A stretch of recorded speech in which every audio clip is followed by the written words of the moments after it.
name's Owen, and I'm the Dungeon Master of our Return of the Giants 5th edition homebrew campaign. Hi, I'm Ali. I'm playing Lyra, the Eladrin Spore Druid, and she is just a little bit obsessed with mushrooms. Hi, my name's Simon. I'm playing the character of Ember. I'm a wildfire druid who's on a quest to be the very best there ever was. Hi, I'm Dave, and I play Harry Harrington, the Harrengon, the roguish merchant with the heart of gold.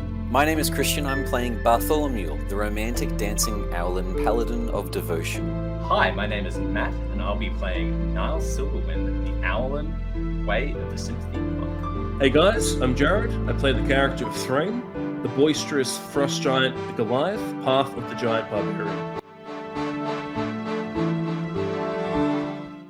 Hello there, lovely listener. This is just a warning to let you know that this episode of Return of the Giants may contain adult language or adult themes. Hello! Hello!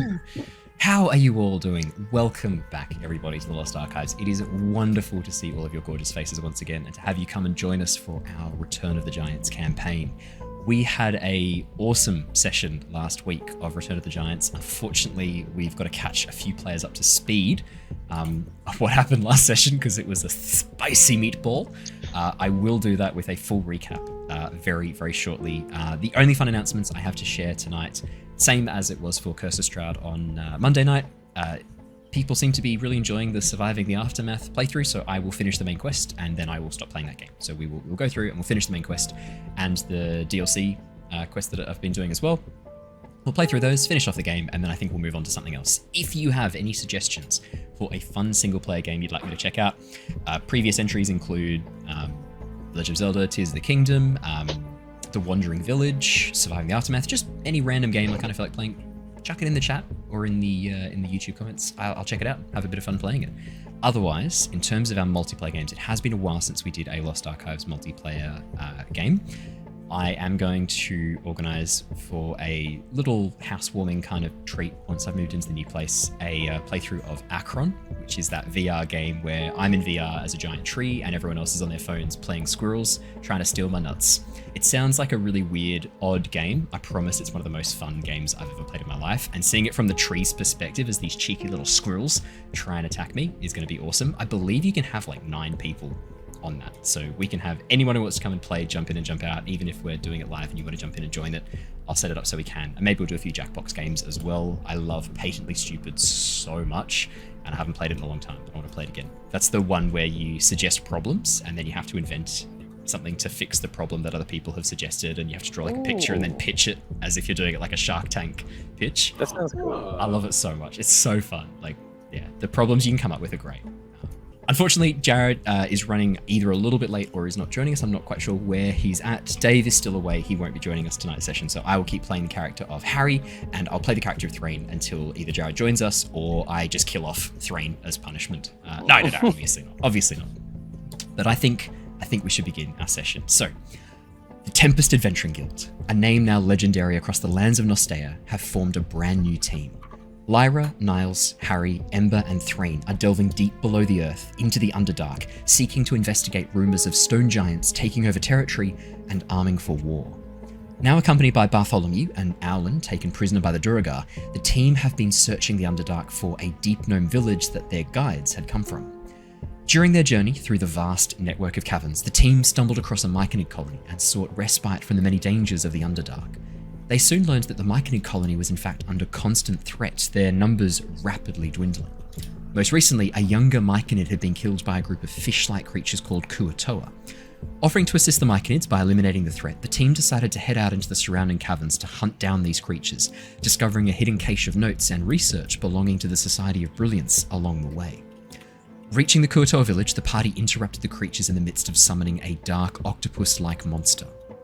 After disrupting the final ritual and destroying the entity and the Kuatoa summoning it, the aftermath of the battle saw our heroes discovering a mural at the back of the Kuatoa tavern, depicting the very distant past of Nostea and the giants who first inhabited it. Making their way back to the Myconid Circle, the party reported their success to the 3 Myconid sovereigns, who were pleased to hear the threat posed by the Kuatoa was no more.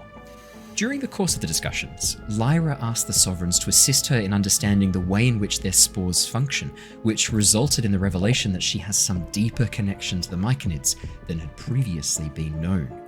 Now calling her Little Sovereign, Lyra's symbiotic entity Swampy seemed to be rather acutely affected by exposure to the spores and Myconid magic. While Harry and Zaylin planned on escaping the circle without the Shadowblades realizing it, Lyra practiced her new powers and Ember used the knowledge of the gnomes to locate the exact position of more of the caches hidden by the Society of Brilliance. Meanwhile, Bartholomew spent some time with Gook, one of the Sverniblin Deep Gnome guides, and together they worked on making him a new amulet. Niles spent some time with the Deep Gnomes and Bartholomew, realizing that he actually recognized the name Satine, a bowerbird Aarakocra who was best friends with Iseal, the daughter of his monastic master. Last session, however, the group took this brief opportunity to rest. While Harry and Bartholomew kept watch, the rest of the party took a well-earned sleep, only to find themselves once again in a giant dream. This time taking place amongst an abandoned frost giant encampment far to the north of Nostea, the group experienced firsthand the effects of the treaty the giants had with the elves, dragons, and dwarves. The frost giants had built an enormous ship, the Ice Splitter, which was currently housing the entire population of this village, forced to move to allow these new races space to recover. It was revealed that Threign was living the life of his ancestor, a frost giant known as Jarl Ulfric, a hero from the Frost Goliath tales and legends. During this vision, Ulfric was revealed to have given up his titles and position of leadership, and that a trial of 3 would be taking place to determine the next leader of the Frost Giants. We left off as the team awoke from the giant dream, the events they just witnessed still fresh in their minds. And we had a little bit of tension between Ember, who was inhabiting the soul of a fire giant, and Threign, who was obviously inhabiting his frost giant ancestor, Jarl Ulfric. Had a little bit of tension that did result in a wee bit of fisticuffs between the two that was then quickly resolved by the intercession of our Storm and Cloud giants, respectively. And we left off as the rest of the frost giants in this vision returned to the enormous ship, the enormous longship, with a massive metal prow with a large blade-like ram at the very front. As the frost giants returned to the ship, and the 4 of you slowly began to fall back asleep, waking up, having just finished a long rest. Bartholomew and Harry, the 2 of you took some time each keeping watch and having a bit of a sleep. The rest of the party, despite Lyra being an elf, and I mean both Bartholomew and Harry would know that elves generally don't sleep per se, they sort of fall into a bit of a trance for a couple of hours and then wake up. Lyra did not awaken for the full length of her sleep. She seemed to be in deep slumber, much unlike how you've seen elves before. Bartholomew, I think you'd offered to take the first watch. I had Bartholomew offer to take the first watch and then swap with Harry partway through. Harry's still sort of working out some of the details of their escape with Zaylin. When you go to wake Harry for his watch, there hasn't been anything that exciting during that time. But just so that I can describe some things that might have happened, could I please get you to roll me a D100?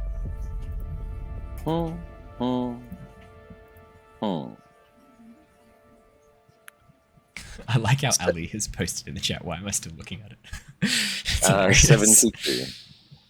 What was that, sorry? 72. 72, perfect. As you begin to get into I'd say the first 2 hours of your watch, as you spend a bit of time looking out over the Myconid Circle, you can see that the energy of the circle has changed since your return and since the news that the Kuatoa had been dealt with.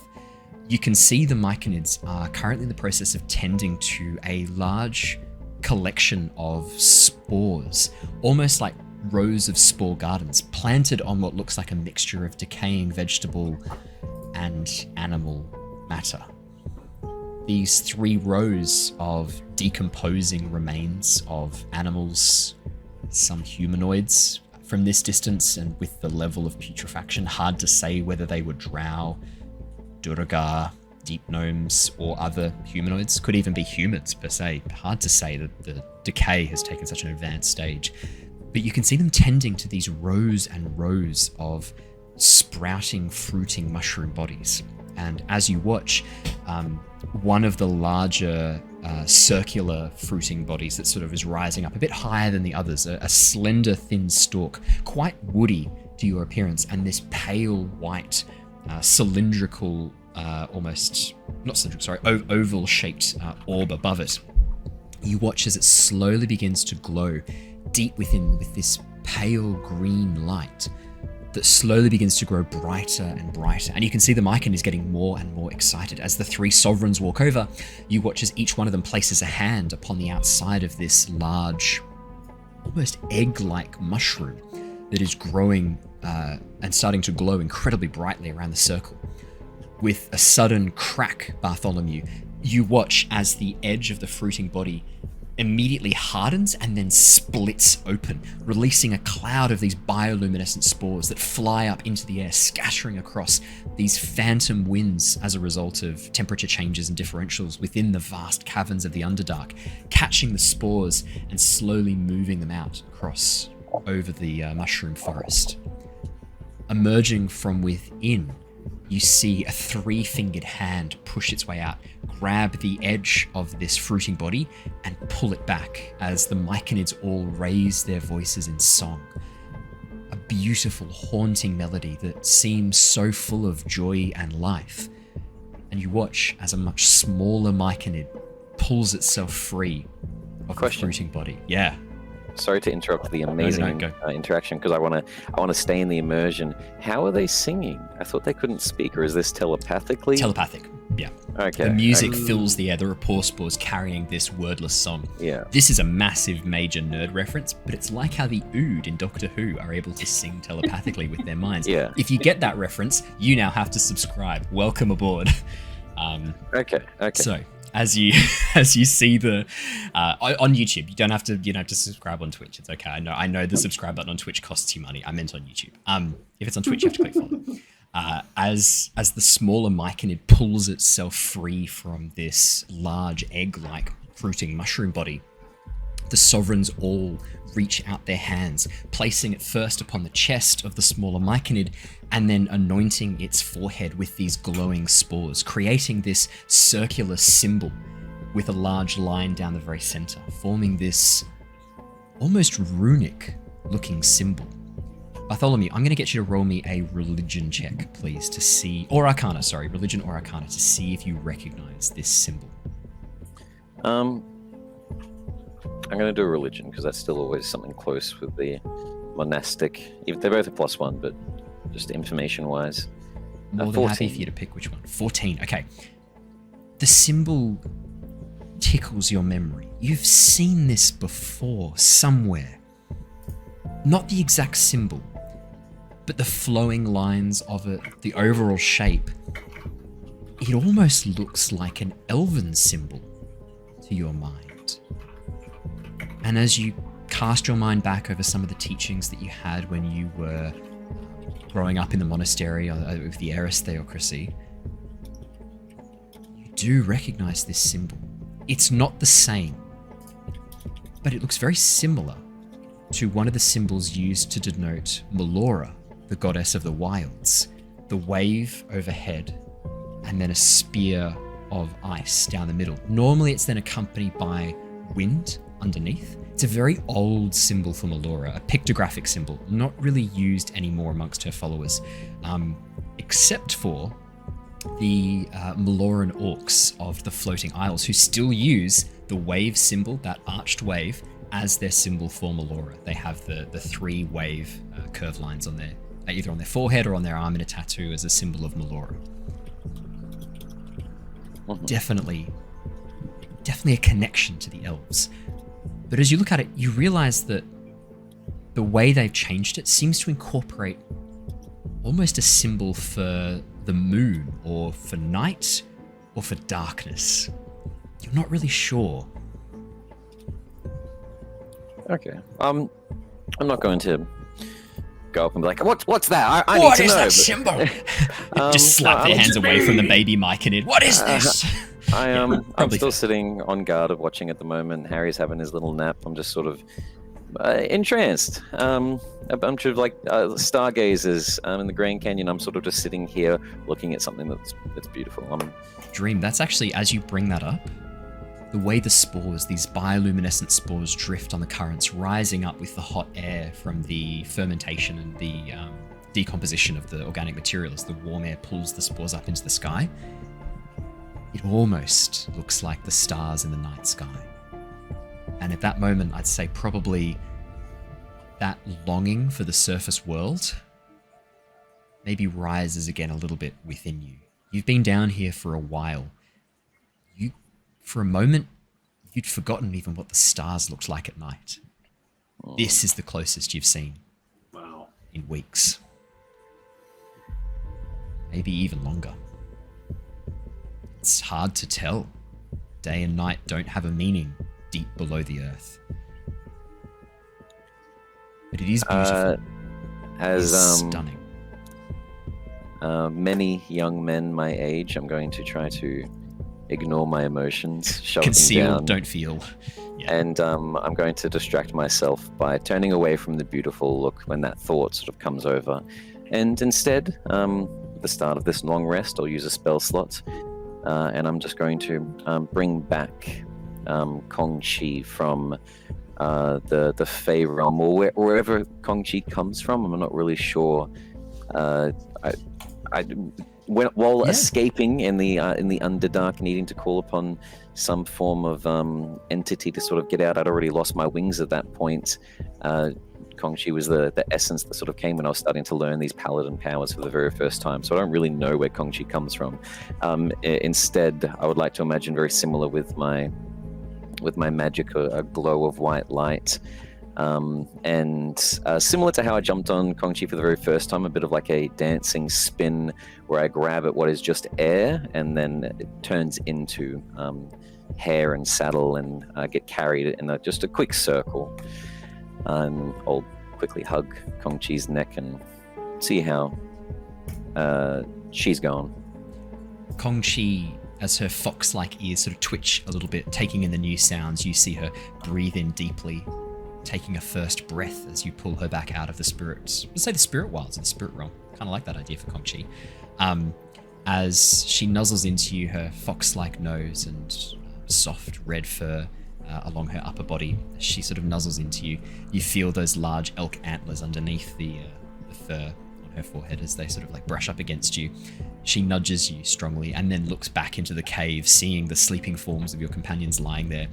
And as she turns back towards you, you can see her sort of snuffle a little bit and then nibble at your hand looking for a treat. I don't know when I'm probably going to get a chance to do this. I actually only just thought of it now. It's not why I summoned Kong Chi. Could I try, I guess, getting to know my little companion a little bit? Absolutely. Yeah, I was going to say, I mean, you hadn't really thought about where Kong Chi was from. This is the first time you've had a chance to stop and rest since your arrival in the Underdark, and especially since you were able to first summon Kong Chi. Even more than that, the reason why I'm thinking right now is I've got the rapport spores. I can't talk to a fire rev, but yeah, maybe I can use the rapport spores. But I think the most pressing matter is I'm not like, where are you from? I don't want lore. I'm just going to ask Kong Chi with the rapport spores, just sort of a sense of worry, panic, and care and love. Like, are you okay? I'm wanting to see if after the combat and when Kong Chi got pretty messed up fighting the Kuatoans, and I was a bit worried about that, unsummoned them so they could sort of return back safely. Are you okay? There's an immediate sense of confidence that comes back across the bond. Almost a dismissiveness of your concerns, followed by a reassurance, this sense of warmth, safety, and security coming from Kong Chi. You get the sense Kong Chi might be a little bit cheeky and a little bit arrogant from this exchange. This sense of like, oh, who are you to be worried about me? But actually, I'm okay. Coming across the bonds. This because it's emotions that you kind of sense from Kong Chi. Sorry, Ali, I think your camera's just died on us. Camera says no. Camera says no. I'll be back. That's okay. I had that happen to me the other day in the middle of Curse of Strahd.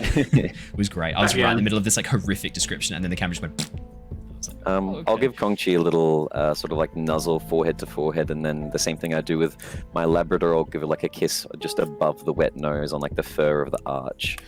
You watch as Kongchi immediately sort of licks her nose and then paws at it a little bit with her large fox-like paws before turning around and scratching her back with one of her antlers, her very elk-like back legs and hind legs.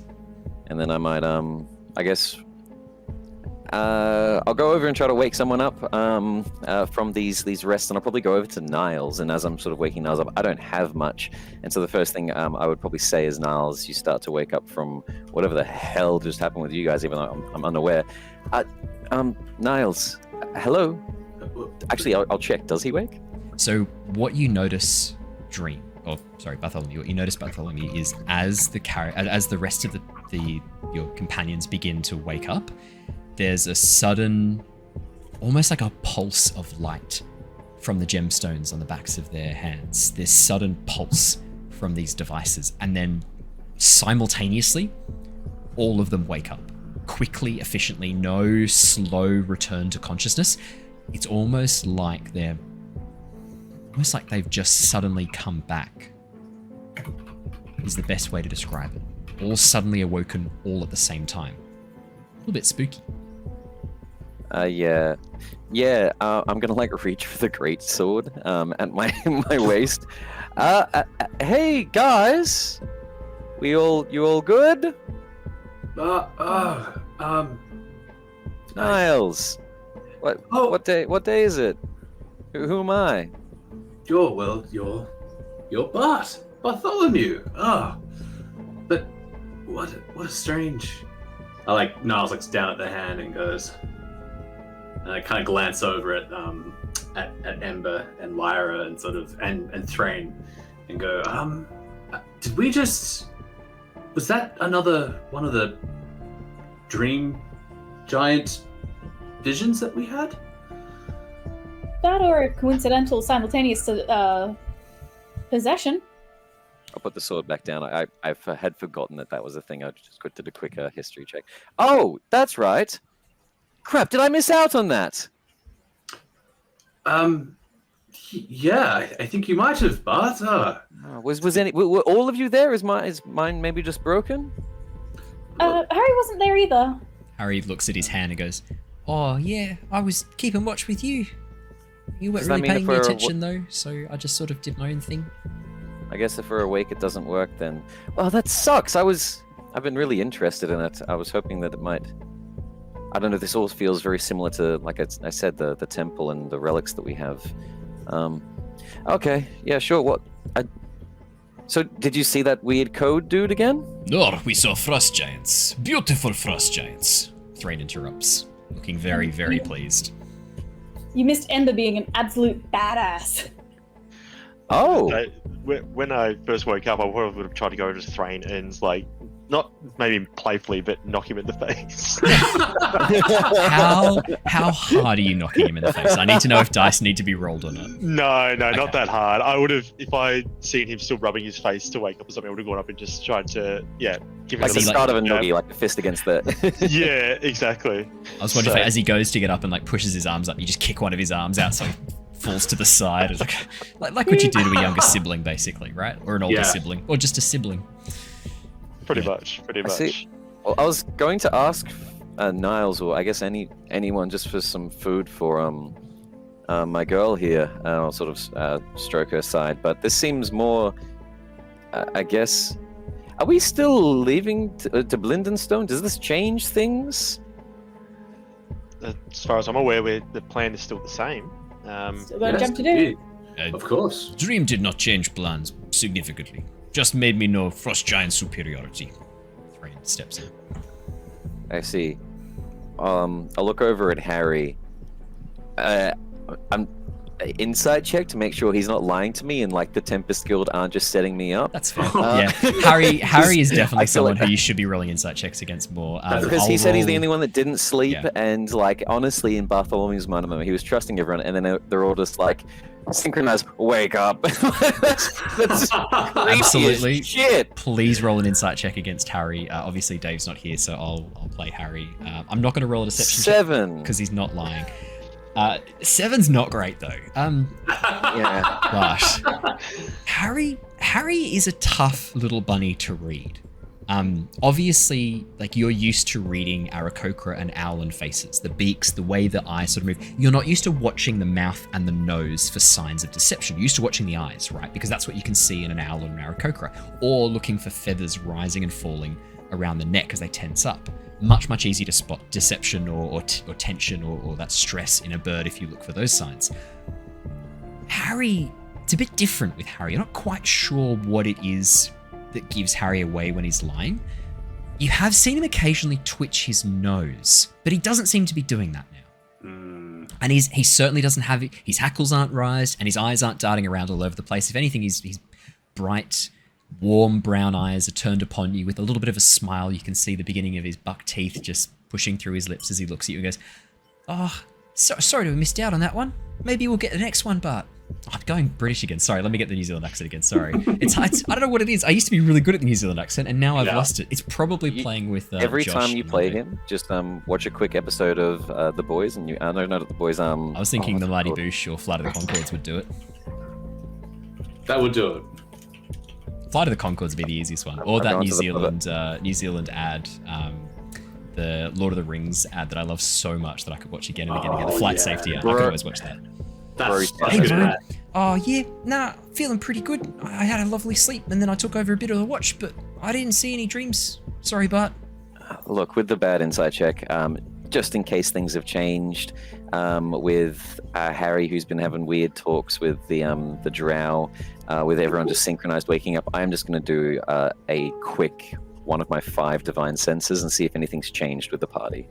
Okay, so there are no fiends, there are no celestials.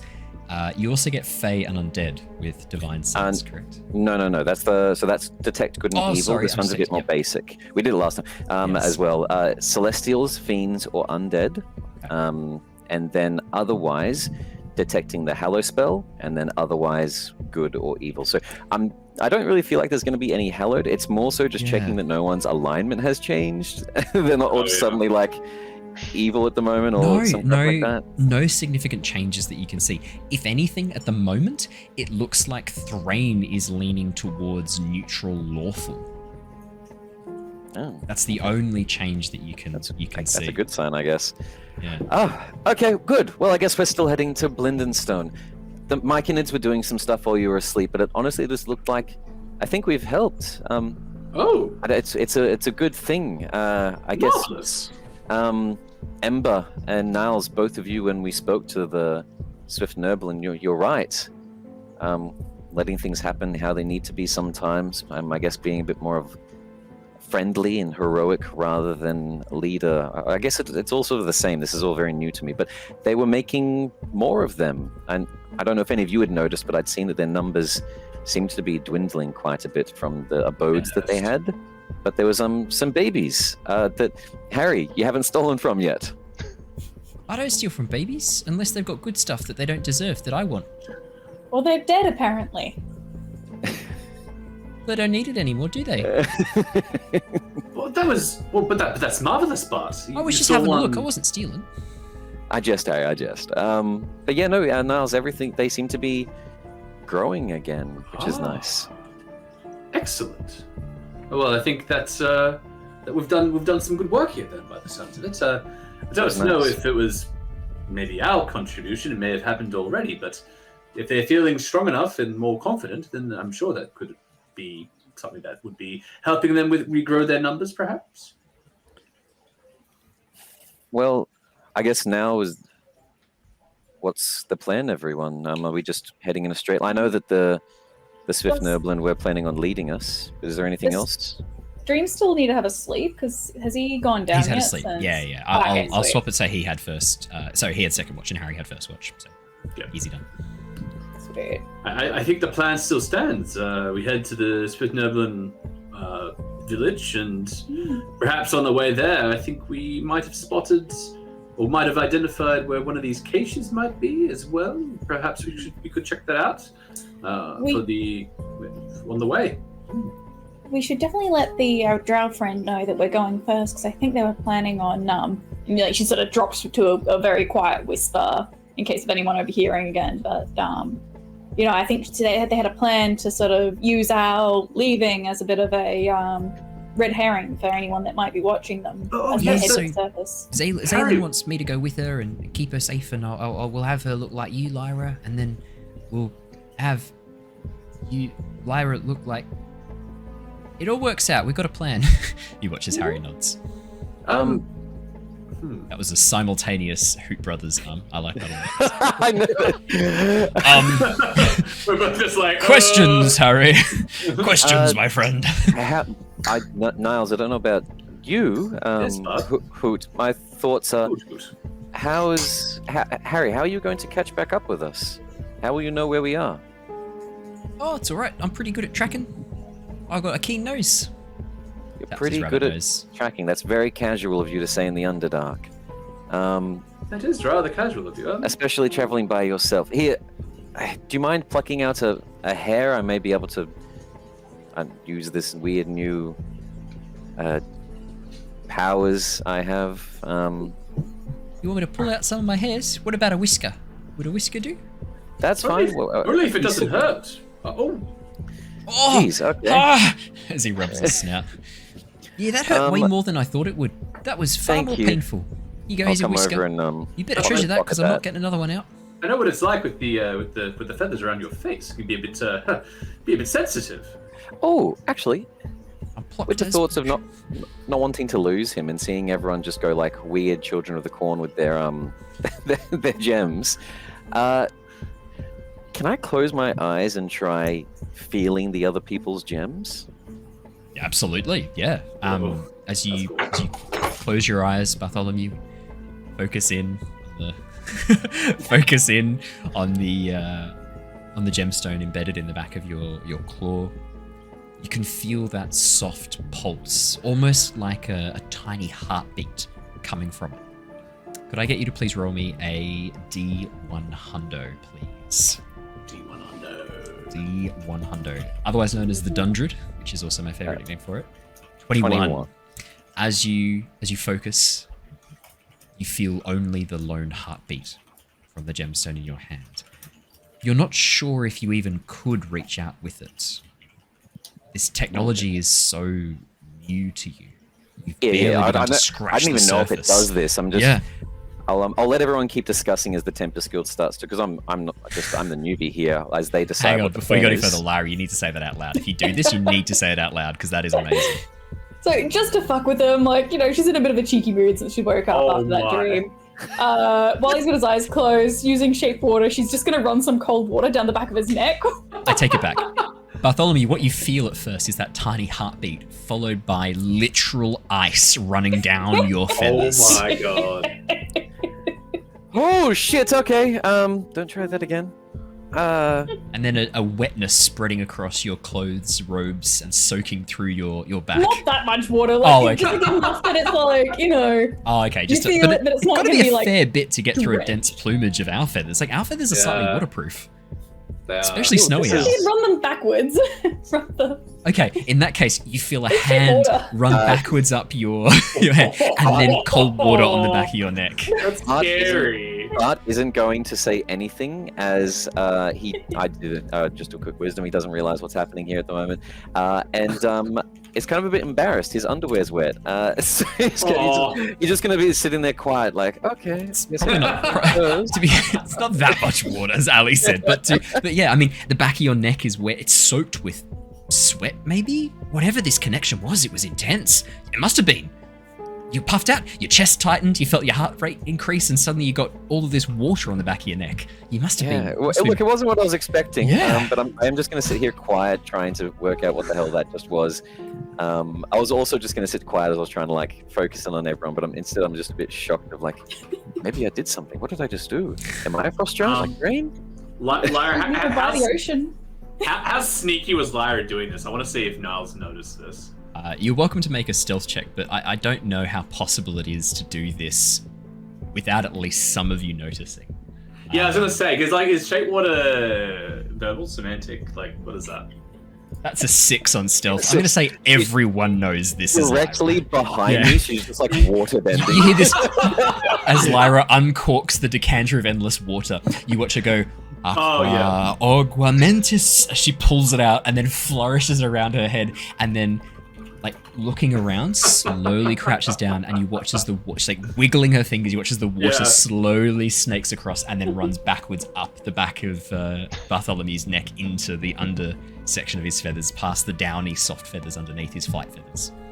Amazing. Just thinking in my mind, is there a water giant? Am I maybe connected to that?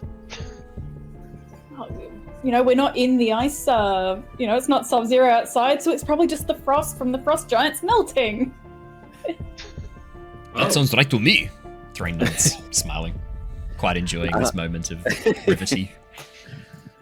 Whereabouts, as we're all getting ready in this morning, whereabouts are the gnomes? Are they with us? Are they ready? No, you guys. The end of the last session, the gnomes had set up a little camp in the middle of the open section of the Myconid Circle.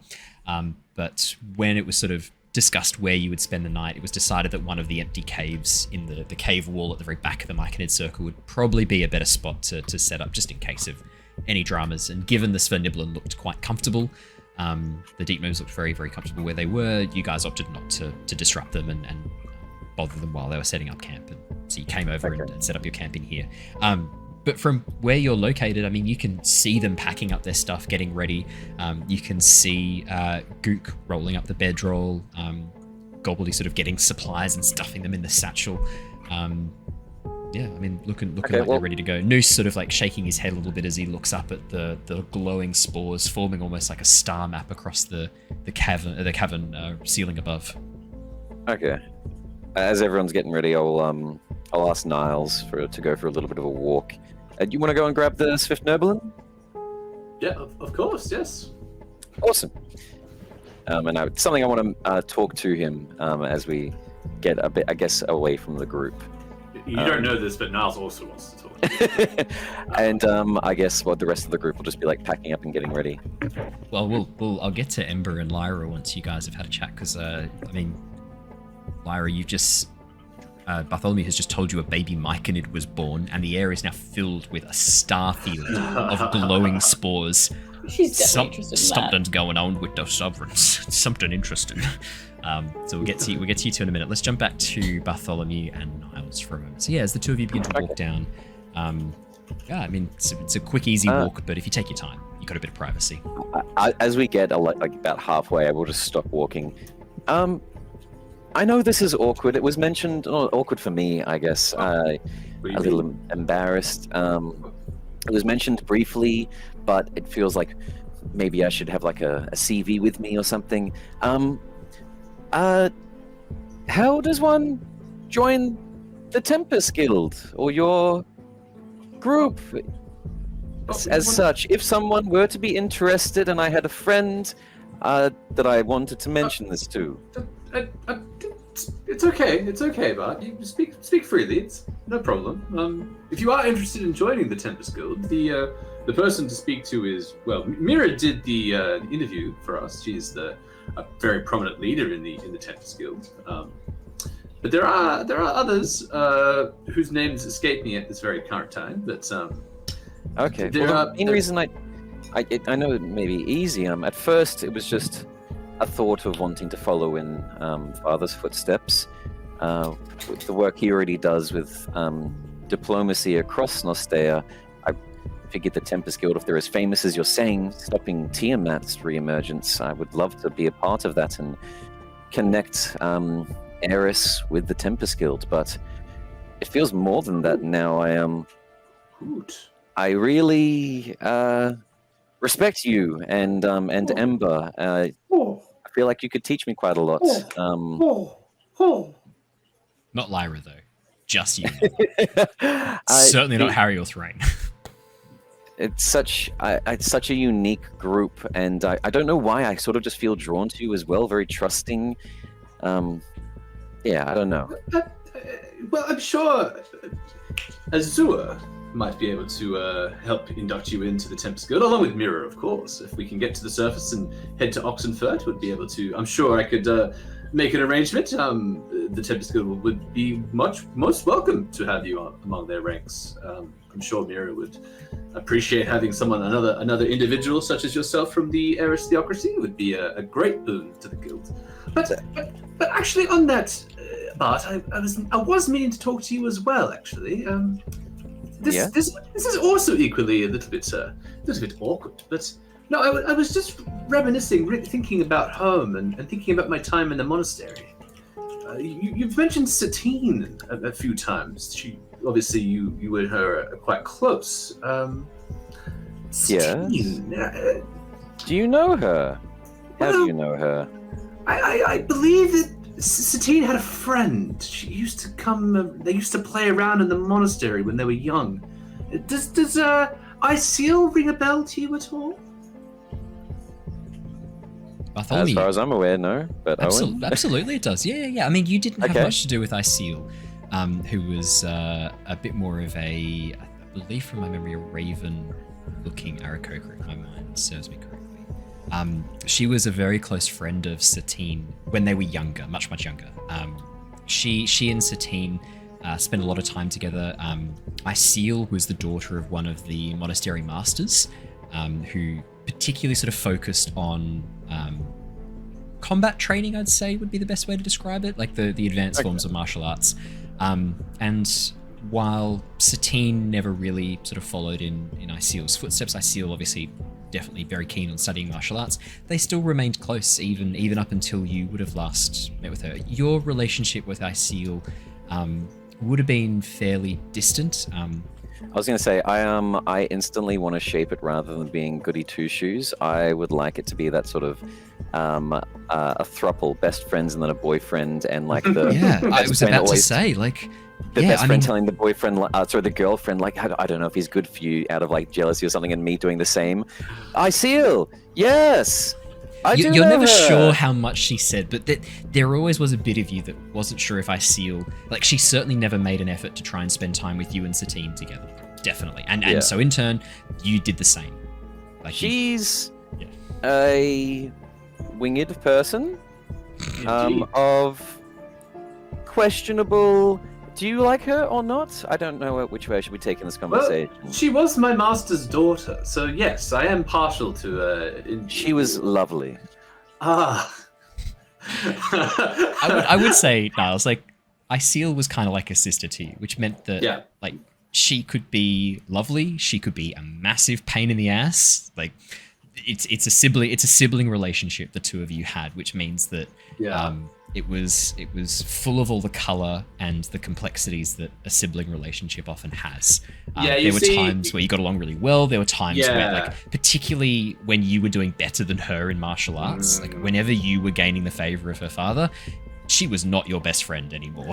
Like, you see this little smile like curl on Niles' face, and goes, yes, but she could be a little bit of a bit troublesome sometimes. She was right. I would be trying to organize like a dancing party in the afternoon, and then Satine would say, oh no, Iseal has invited me to something, and I would say, why are you choosing Iseal over me? You should be choosing your lover, not a best friend. And then she's like, I've known her since childhood, and then it was this real difficult choice for Satine, but I didn't want to put her in a difficult spot. Wait, so you know me? Maybe a couple of degrees of separation, but I believe we may have crossed paths before. I didn't know it until now. Maybe, well, we are in the Underdark and things look a bit different down here, but yes, I believe we might have met before. This is odd. We may have or not. Well, maybe in passing, perhaps at some of the more, at some of the functions, some of the different ceremonies, perhaps. But yeah, I've been trying to figure it out. Yes, I think we have met. Don't know when. If this is all some sort of facade, I don't want trouble. Oh, no trouble at all. No, it's not. Nothing like that. I can't pay anything at the moment for your subtlety. I don't have coin like that. What do you mean? No, I'm not after anything like that, my boy. My boy. I love a good my boy. SpongeBob, my boy. I love a good my boy. It's a great. I love it. Okay. No, I'm simply trying to piece together a bit of my experience. Wait, so you're not? I'm gonna get you both to roll me an insight check because I think it is highly appropriate that two very insightful characters. Maybe I should take that back. 13 and 14 is not too bad. It could be a lot We're worse. definitely seeing this conversation from completely different sides. Yeah. There's a moment, Bartholomew, where you thought he recognized you. He doesn't know who you are. Yeah. Okay. You're pretty sure he doesn't know who you are. Niles, you vaguely recognize this person, but you don't know exactly who he is. And there's a moment where he suddenly got a bit defensive about something. Maybe you were a bit pushy. You're not sure. You're really confused by this. And Bartholomew, for a moment. But Niles, if he recognized you, either he's a master actor, which does not fit with what you've seen so far, or he actually, the name Satine has actually made it harder for him to connect it back to you. Yeah. And that's probably a sudden realization that he has, is oh. Because I guess from Niles' perspective, he was probably always wondering where Asil was running off to, and then seeing Satine running around with Asil, and then seeing Satine not with Asil. He was probably just what's going on with that? There were a number of training sessions that Asil was supposed to attend that she didn't because she was running off and spending time with... that Asil was supposed to attend but she didn't because she was running off with Satine. There were times where you could tell Asil was upset about something and was taking it out during the martial arts training, something that her father got very cross with her for. Whenever she brought emotion into the martial arts ring, she was reprimanded. It is a place of calm serenity. You never use anger to fuel your attacks, to fuel your monastic training. I should probably add that I don't think Niles has established this, but Niles it probably does look probably middle-aged, I would say. He's not young at all by any stretch of the imagination, so that's probably also contributing to it.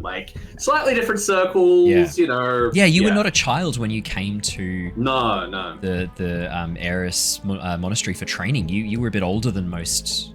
Correct. Aarakocra are when they come, or Owlin come. And it's only because your master himself was a bit older that he was more than happy to take you on. Correct. Yeah. Yeah. So Asil was probably 10 years younger than you, Niles, which in Aarakocra and Owlin terms is actually a bit more significant than it is for a human. Yeah. Okay. And you see Niles as kind of looking at your confusion, and Niles you just see Niles' body just kind of relax, and he just says Bart's almost a little bit of the opposite, getting a bit more tense. I have nothing to hide. I've only this is the truth. Okay, I've had a lot of people, I guess, try to use me in the past. To get closer, for their own benefit. Friends is a bit of a rarity. Do you said you worked obviously for the merchant groups, and furthermore now the Tempest Guild. I know that our people are a very free people. How associated are you actually with the theocracy?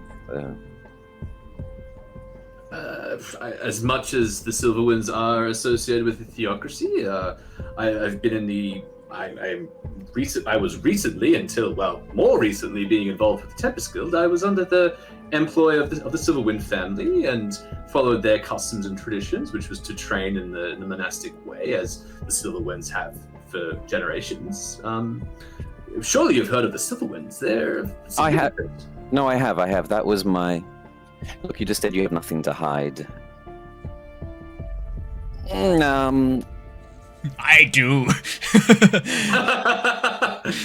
Look, Niles, you've saved my life. Look, we can chalk it up to that.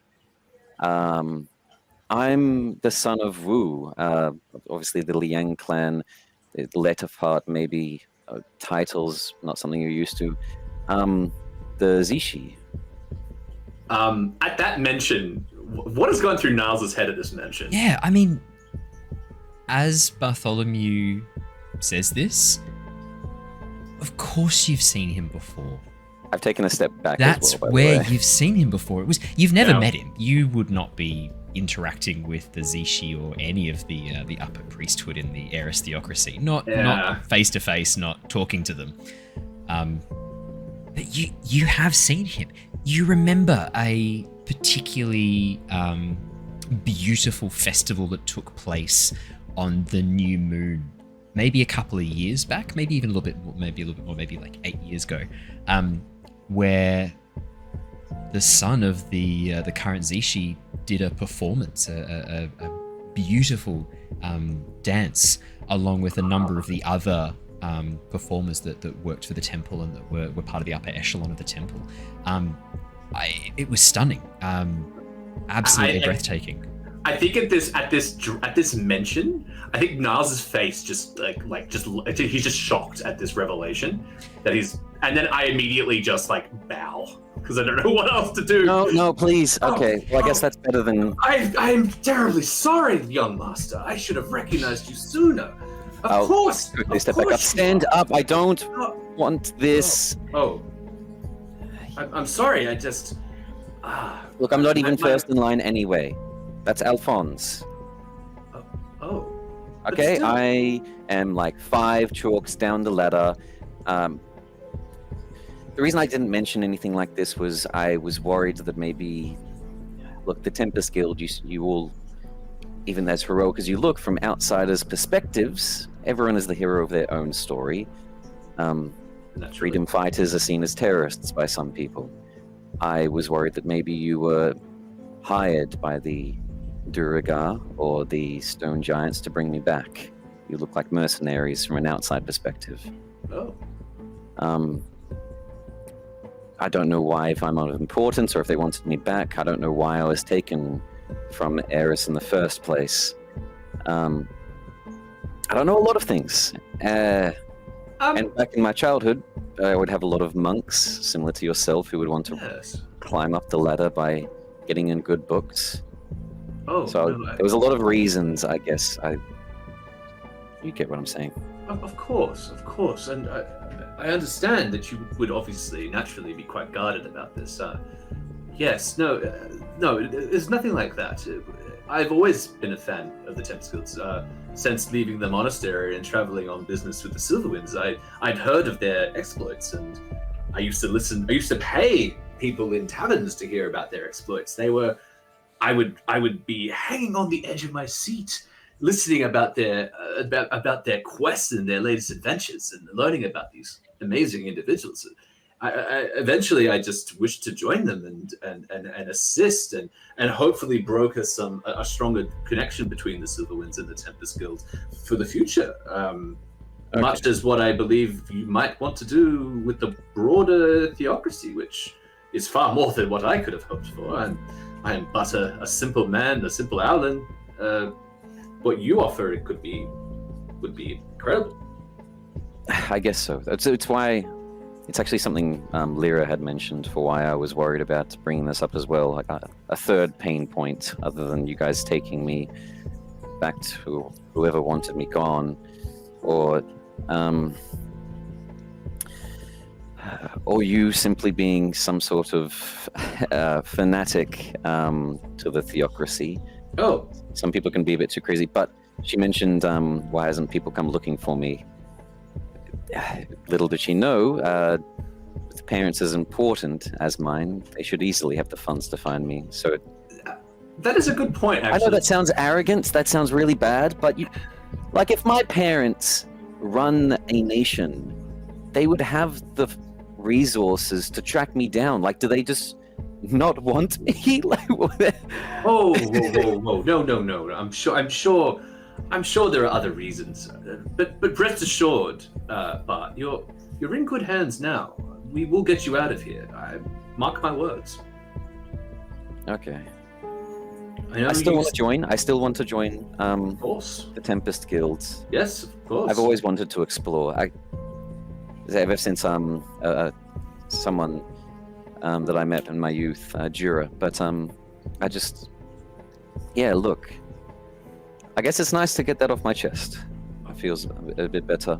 I'm glad that I can finally place you in my own memories and my own understanding, and you seem like you don't want the niceties, the formalities. I'm happy to treat you as a fellow adventurer, and we can disregard that if that makes you more comfortable.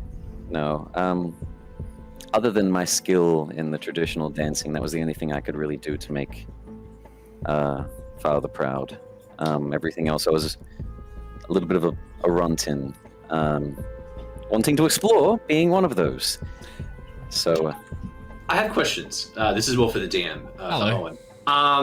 A couple of things. Yes, sir. So first thing is, I would have been around the theocracy. We're talking, so Bart has probably been gone for a number, like a while. Like we're talking like a broad period of time. Yeah, best guess after talking to Bartholomew, you're looking at a number of weeks, possibly even months. He had no idea about what happened with Tiamat. He'd never heard of the Tempest Guild before. That really places it temporally, minimum 4 weeks he's been down here. Absolute minimum. With his head under a rock for at least the first 2 before he was taken. So my next question off the back of 24 hours of police finding is well past. Yeah, because my next question off the back of that is like concentric circles outwards isn't really going to help here because he went down, right? So being kind of like, I guess, in regular contact with the theocracy, with the Silverwinds. Yeah, absolutely. Bringing information back from... The Aarakocra Messenger Guild is the most effective and reliable source of news around the entirety of Nostea. Like, the Messenger Guild, the amount of information that passes through the Aarakocra Messenger Guild is staggering. Like, all information shared across kingdoms is either done magically, which is a bit more costly, or done through the Aarakocra. So my next question is... How did you not know about this? Exactly. Have I heard that the 5th son of the Zishi has gone missing? You have never heard of anyone going missing from the Ares theocracy. Okay, that's really interesting. Okay. Yeah. Great. That information, you would know the siblings.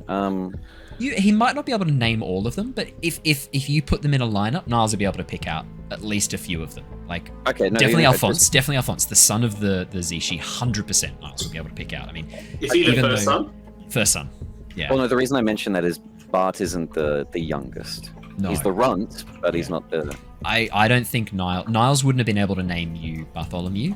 Okay. I don't think he'd be able to name your younger siblings. I think the only one Niles would be able to reliably name would be Alphonse, the eldest son. Simply, the eldest child. So gender doesn't have a play in who gets to be Zishi. Just the eldest. You would have been able to name Alphonse. I mean, he has assisted with a number of his father's duties as Zishi for at least the last 8 years, 9 years. So definitely while you were there. But you probably wouldn't have been able to name any of the other siblings. It's like how... so you go.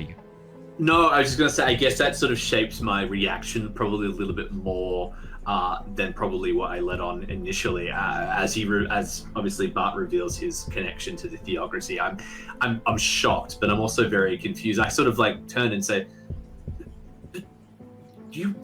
I wasn't aware that any of the members I wasn't aware that any of the members had been kidnapped or disappeared.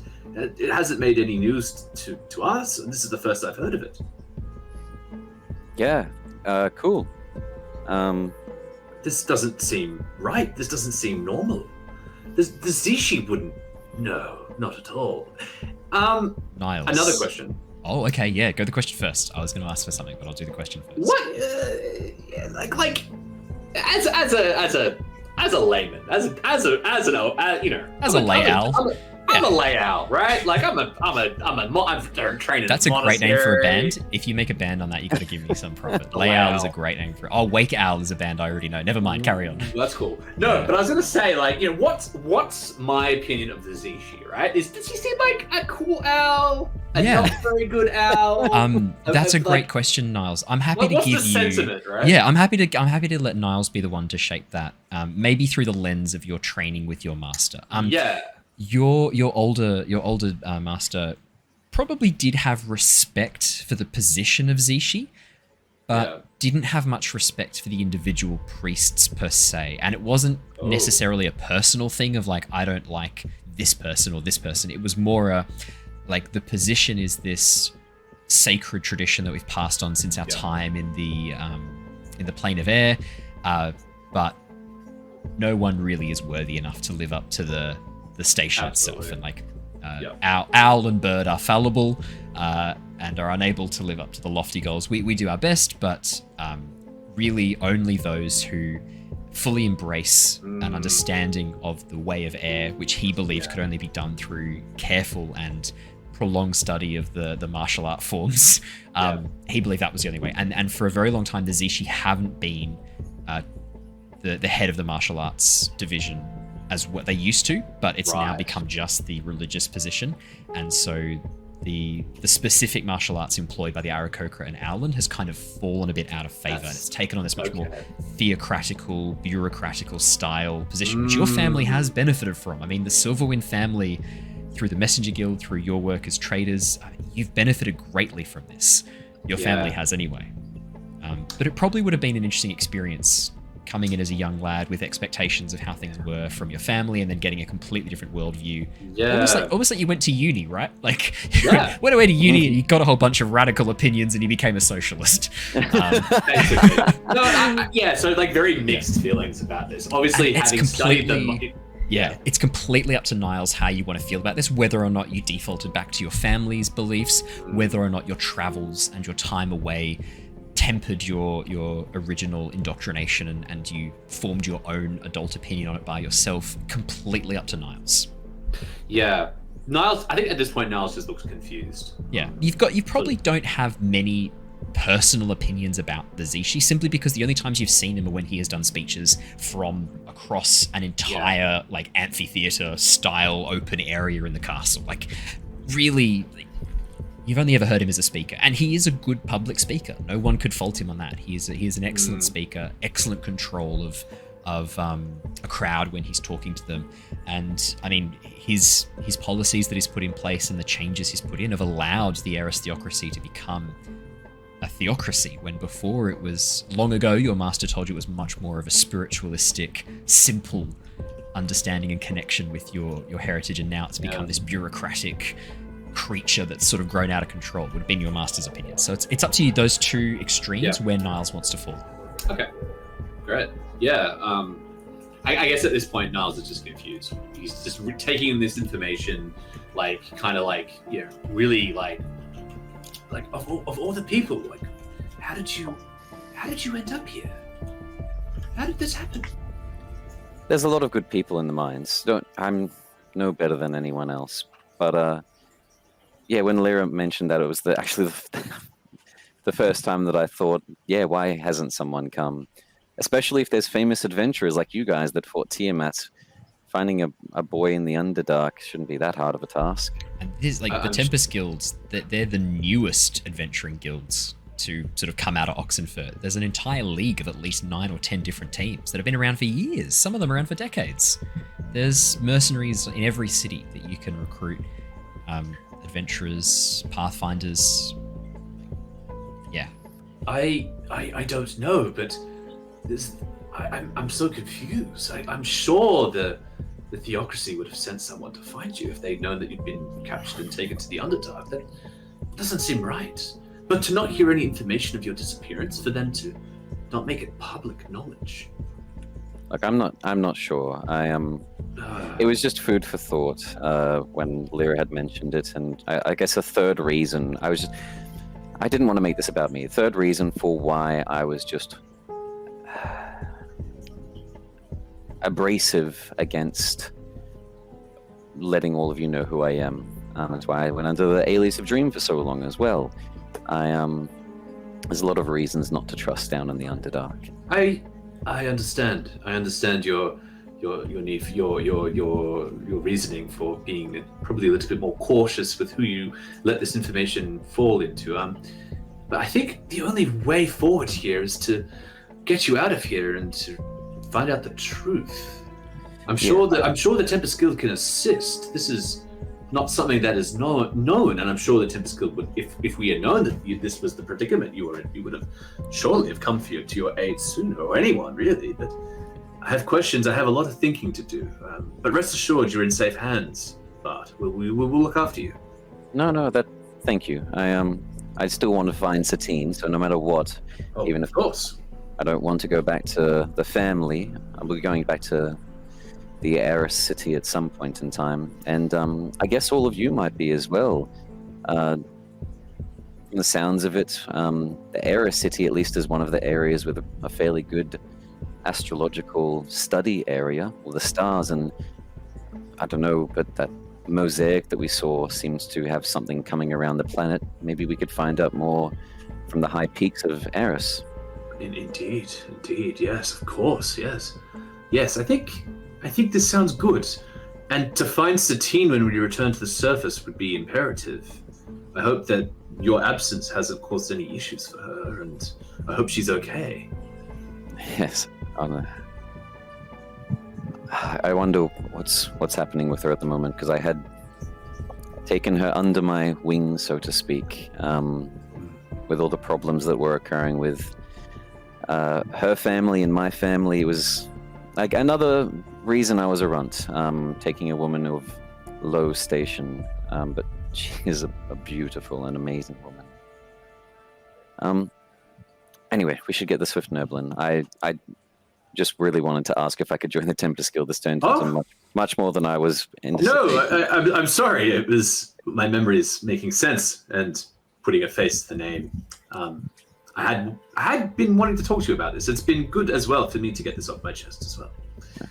Well, a dagger not in my back, and you not instantly asking me to give you a reference, as both of those are two good thumbs up for a guy just here. Thank you. Indeed. And I'm gonna sort of like awkwardly, with a smile, turn and try to start walking again. Perfect. Ember, back up in the cave, you watch as Harry's ears are twitching, and he looks towards you and goes, "Hey, I think Bartholomew's worth a bit of money. Do you want to sell Little bit?" No, he doesn't say that. He doesn't say that. Let's get him. You watch as Harry gets out a net and goes like, "You want to get him?" Ember, while that's going on, we know that Lyra is going to be heading down to go talk to the Myconid sovereigns. What would you be doing, Ember? Look, I mean, I might have been joining if she's on her way to disguise. I mean, I might be able to help, being able to disguise myself as well, depending on what way is going to work the best. So probably just that's a good gathering point. all my things, and probably, well, I might have had a quick little brief chat with Threign about our interaction, but I'll save that for when Jared's back, I reckon. Yeah, exactly. So perfect. Well, do you mention that you might be able to help with disguise to Harry? Because as you're sort of having a bit of a chat to Threign, you notice Harry pack up his things, get his backpack on, sort of like shuffle it into position, and then sort of look around and be like, "Yeah, all right, I'm gonna go talk to Zaylin." Yeah, I might come with you, Harry, because I can help. I'm pretty good at disguising myself personally. Maybe that might be a bit handy. Is Harry okay with him becoming? I'm sorry. He watches Harry nods and goes, "Didn't know you. Are you like? Do you reckon you could disguise yourself as Zaylin?" I think I could, or at least give it a good go. That's really cool. Size difference aside. Didn't know you could do that, magic. That's kind of cool. That's pretty cool magic. It comes natural to me. I gotta say, you've got the sort of like same hair as Zaylin, except yours is a bit more red. And hers is like this sort of white color, but the texture's quite the same. Yeah, everything else is, quite lined up as well. So yeah, you've got more of a beard than she does, though. I have a bit more of a beard. I was going to say. I've got a razor if you need to sort of shave it off. I think we'll be okay. We'll when we get there, we'll work something out. Harry leans in and goes, "Magic razor." Yes, definitely magic razor. Yeah, all right. I'm in. Perfect. Perfect. As Harry leads you over towards Zaylin, as you get to the cave where she had set up her sort of little home away from home, shall we say, it's almost completely packed up. You can see that she now has a single large rucksack woven from this very strange silvery silk-like material that's been stained with these almost like watercolor stains of this dark charcoal grey. And as she loops in what looks like a large javelin and then ties it off, the texture of this silk almost has a very slight springy, almost like elastic kind of look to it. As she wraps a large cloak around herself and shrugs it on, you can see the cloak shimmer a little bit with the same almost shadow-like magic that you'd seen the Shadow Blades use. And as Harry gets to the door and doesn't knock on the door, he goes, knock, knock! I think that is something Harry would do. You watch as Zaylin sort of spins around for a moment, hand ready on the javelin before she lets go, and looks back towards you. Ah, right, so you're ready to depart then. And you've brought the Firbolg with you. Okay, I thought we were going to disguise Lyra to look like me. The elf, the one who actually looks a bit like me. Well, how does this look? And as she says that, I'll cast Disguise Self, and I should be able to. Because how tall is she? She'd probably be, as a typical drow, she'd probably be just under 6 foot. Oh, that works So then. you're So covered. I'm pretty sure. Yeah. So I will transform into pretty much her exact outfit she's got on the moment, maybe minus the robe that she has on. Yeah, fair. Just for my benefit, could I have you please roll as if it was a spellcasting attack, so a d20 plus your spellcasting modifier, just because I want to see how effective the spell is. Sure thing. I just want to. 24. 24, Ember. Whoa. Firbolgs have a very strong innate magic, allowing them to walk unseen or in the guise of others when needed, heading out from their steadings and heading out into the world. You have copied, you have created identities many, many times when you've needed to walk out from the fire steading where you, or from the fire circle where you grew up, and head into villages sometimes, not wanting to alarm people with your slightly more unusual appearance and very tall height. This magic is natural to you, it is innate, and in a moment, in the blink of an eye, your form shimmers and shifts, and as the magic rolls across you, you become an exact copy of Zaylin. Not even making the mistake of, as you look at her, mirroring things. You're far too advanced at this magic for that to happen. You are a perfect copy. Harry sort of like pauses for a second, looks at you wide-eyed, looks at Zaylin wide-eyed, and then looks back and goes, oh yeah, that's pretty good. I'm going to admit, I thought it'd be okay at best, but that's pretty fucking perfect. Yeah, I think I look pretty good too. If only I had one of those robes to help disguise myself as well. Don't happen to have another one hidden around here somewhere, do you? You watch as Zaylin, sort of wide-eyed, mouth agape, looking at you, like reaches up a hand and pokes at her cheek.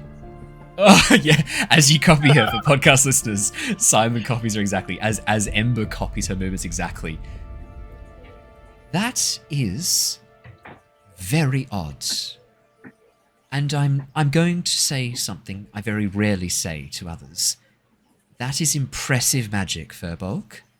That is very, very impressive. I have underestimated you this day, and I apologize. You have my respect and my attention.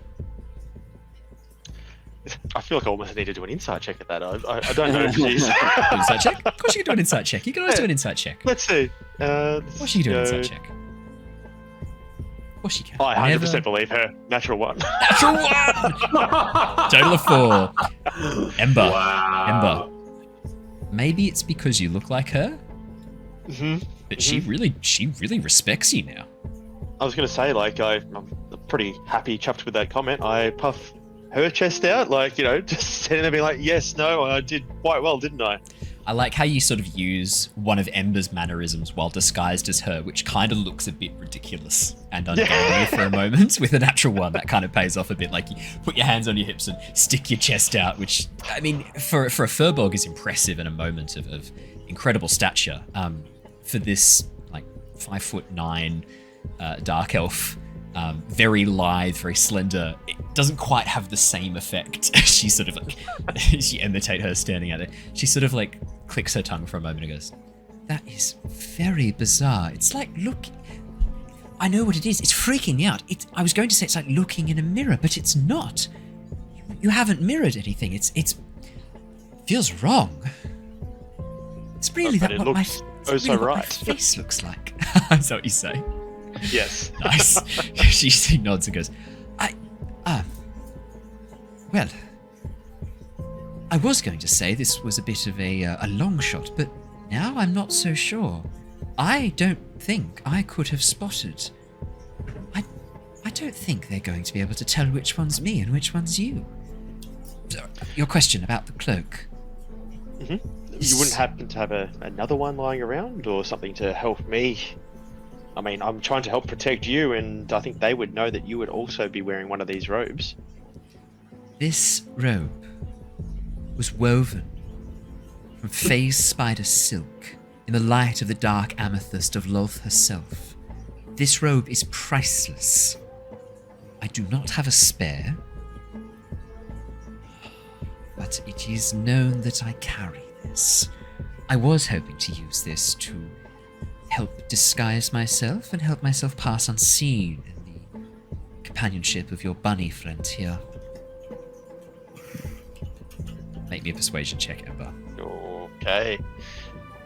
This is a tough persuasion check, just so you know. Oh, it's a 22? Oh, shit! Oh, that's pretty good! Oh, that's pretty good! Oh, no! You watch as she pauses. This cloak is irreplaceable. Certainly up on the surface. But it's no use to me if I was to be shot, stabbed, or disemboweled by the Shadow Blades, or worse, taken captive and returned to the Enclave. You may borrow this, but I will be getting it back when you return to the surface, or I will be taking something of equal value. And trust me, a priceless item is not one easily bartered.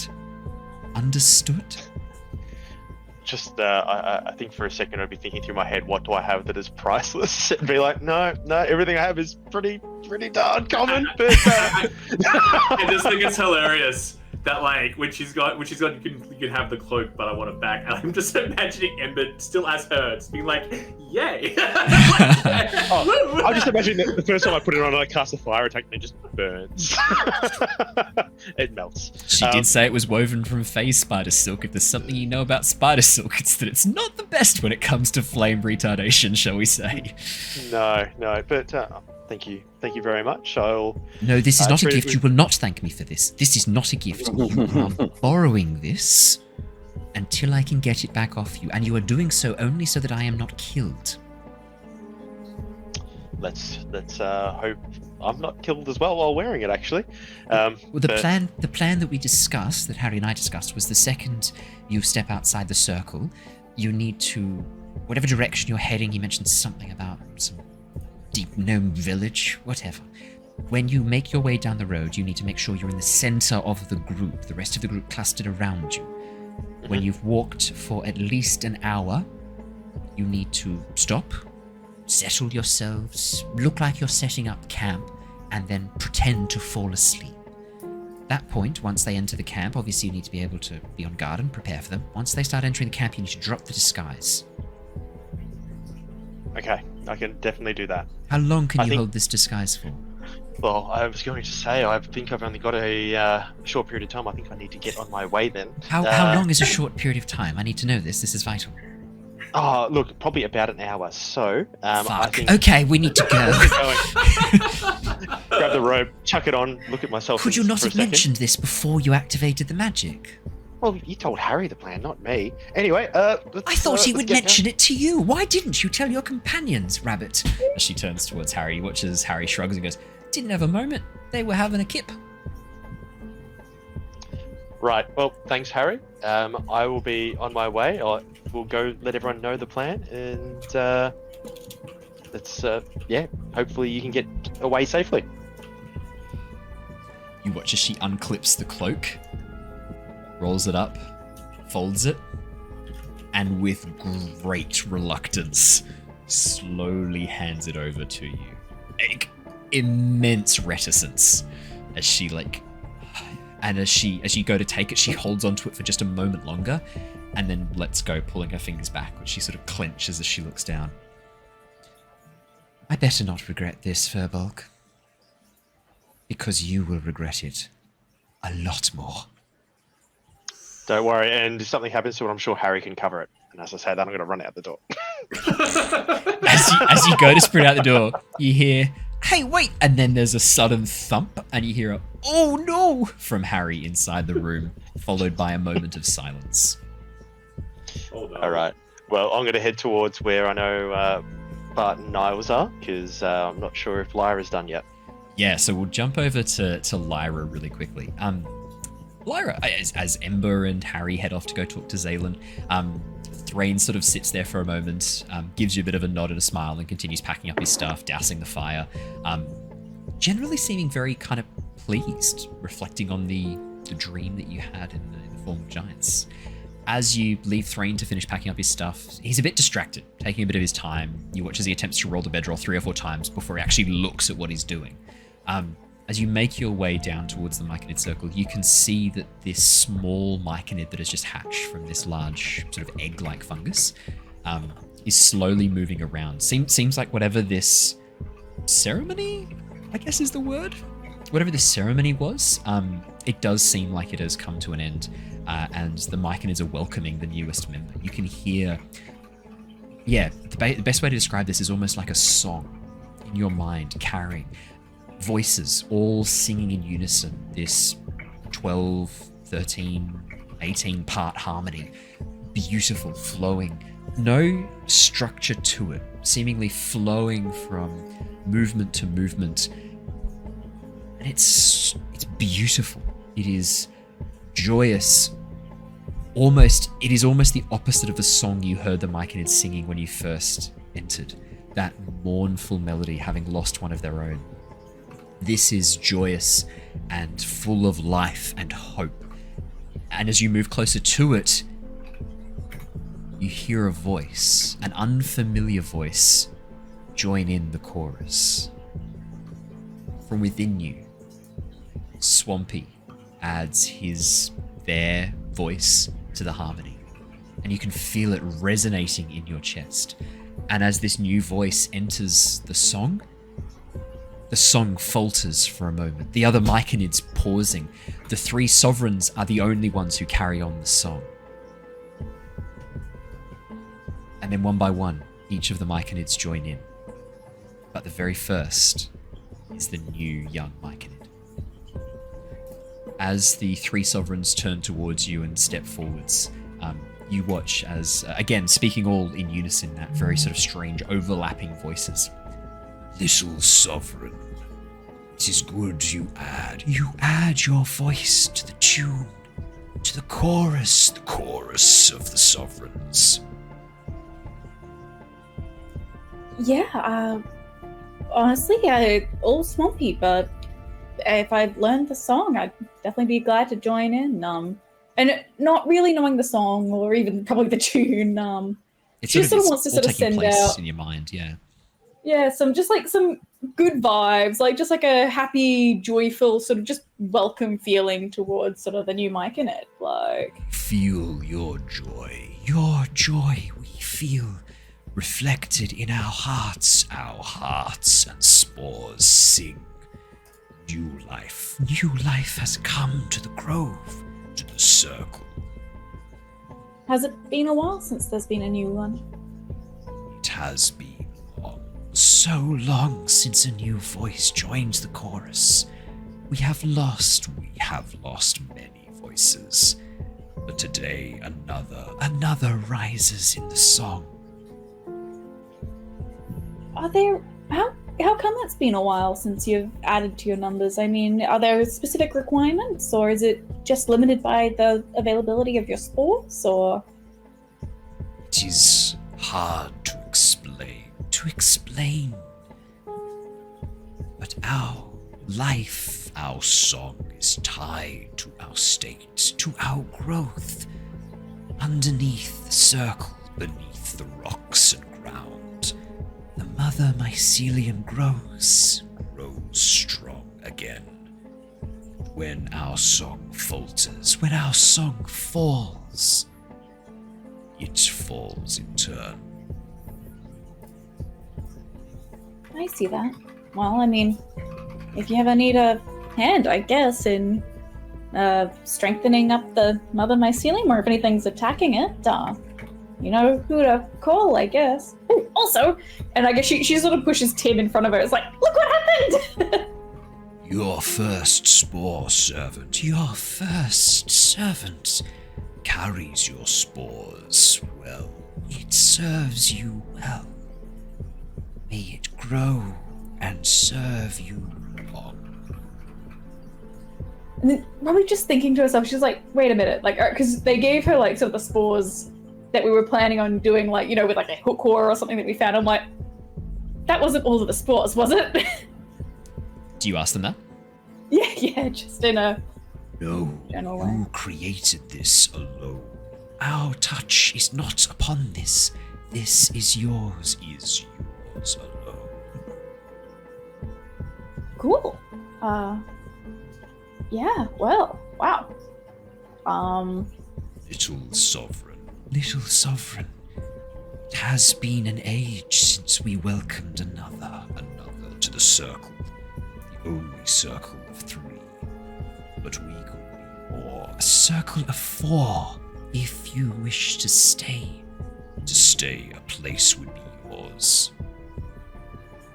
It would be nice to find a place that I belong again, but now it's not the time for me to leave my party and join somewhere new, as I love that I'm still needed over for, but maybe once all the tasks are done, maybe I'll return if there's a place here for me, but I think for now I need to figure out my own sort of circle stuff. Then carry our song, our hopes, our song. Carry them with you.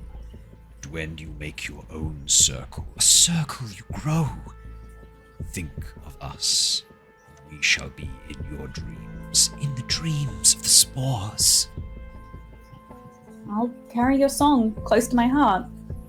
And just sort of tries to cement as much as it that she can remember sort of in her mind. So, you know, when it comes to welcoming another new little spore, Myconid servant thingy-mabob. Yeah. How does that make Lyra feel? Not to step on any psychologist's toes and take their place in society, but how does that make Lyra feel? I mean, they're treating you as if you are a Myconid sovereign, no less. And this talk of you making your own circle. I mean, like previously when you thought of circles, you thought of Druid circles.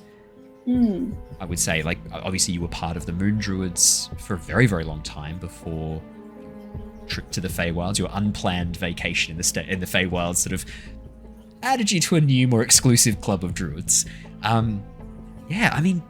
What is going through Lyra's head? I'd love to get a bit of an insight into her subconscious here.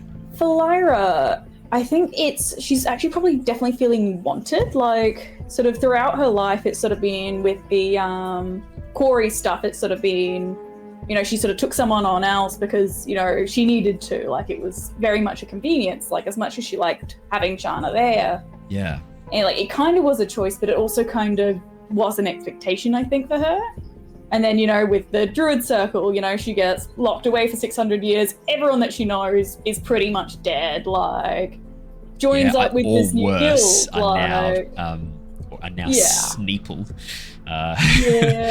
Are now, oh god, what are they called? Just blanked on the name of that entire race. Is it A? Snake people. Snake people. What? Yuan-Ti. Yuan-Ti, Yeah, thank you. I just had a name. full mental breakdown trying to remember the name of the Yuan-Ti, which is really bad because I had Shana's artwork up on screen right in front of me. Like, you know, with the guild, she tagged along because they were the ones that happened to sort of let her out. Like, none of it's sort of been her active sort of decision to go with anything. Yeah, I guess that's a good point, actually. All throughout Tyranny of Dragons, Lyra kind of got pulled along in the wake of Shana's decisions, really, is the best way to kind of describe it. And now this is the first time... Actually, yeah, that's such a good point. This is the first time Lyra's really ever been out on her own, making her own active decisions. That's actually probably one of her first major decisions, because, like, even going out on this journey, Yeah. You know, she was sort of in the guild, like Shana had sort of fucked off doing her own thing. Mira's just like, here, go out on this adventure. Yeah, like, and that's she's just so like, true. okay, I'm going on an adventure. Like, yeah, that's groundbreaking. I hadn't even realized that consciously. You're so right. This is absolutely true. Lyra's really been pulled along in the wake of others' decisions up until this point. I mean, this campaign is Lyra making her own way with her own team. But that wasn't even your choice. That was Mira putting that on you. Oh my god, this is huge. Yeah, that's crazy. I hadn't consciously realized that. That's awesome. And so, like, I think the hand spores and then deciding not to join the Myconids are probably like the first two like big things that she sort of said, you know, had sort of a choice in kind of thing. Yeah.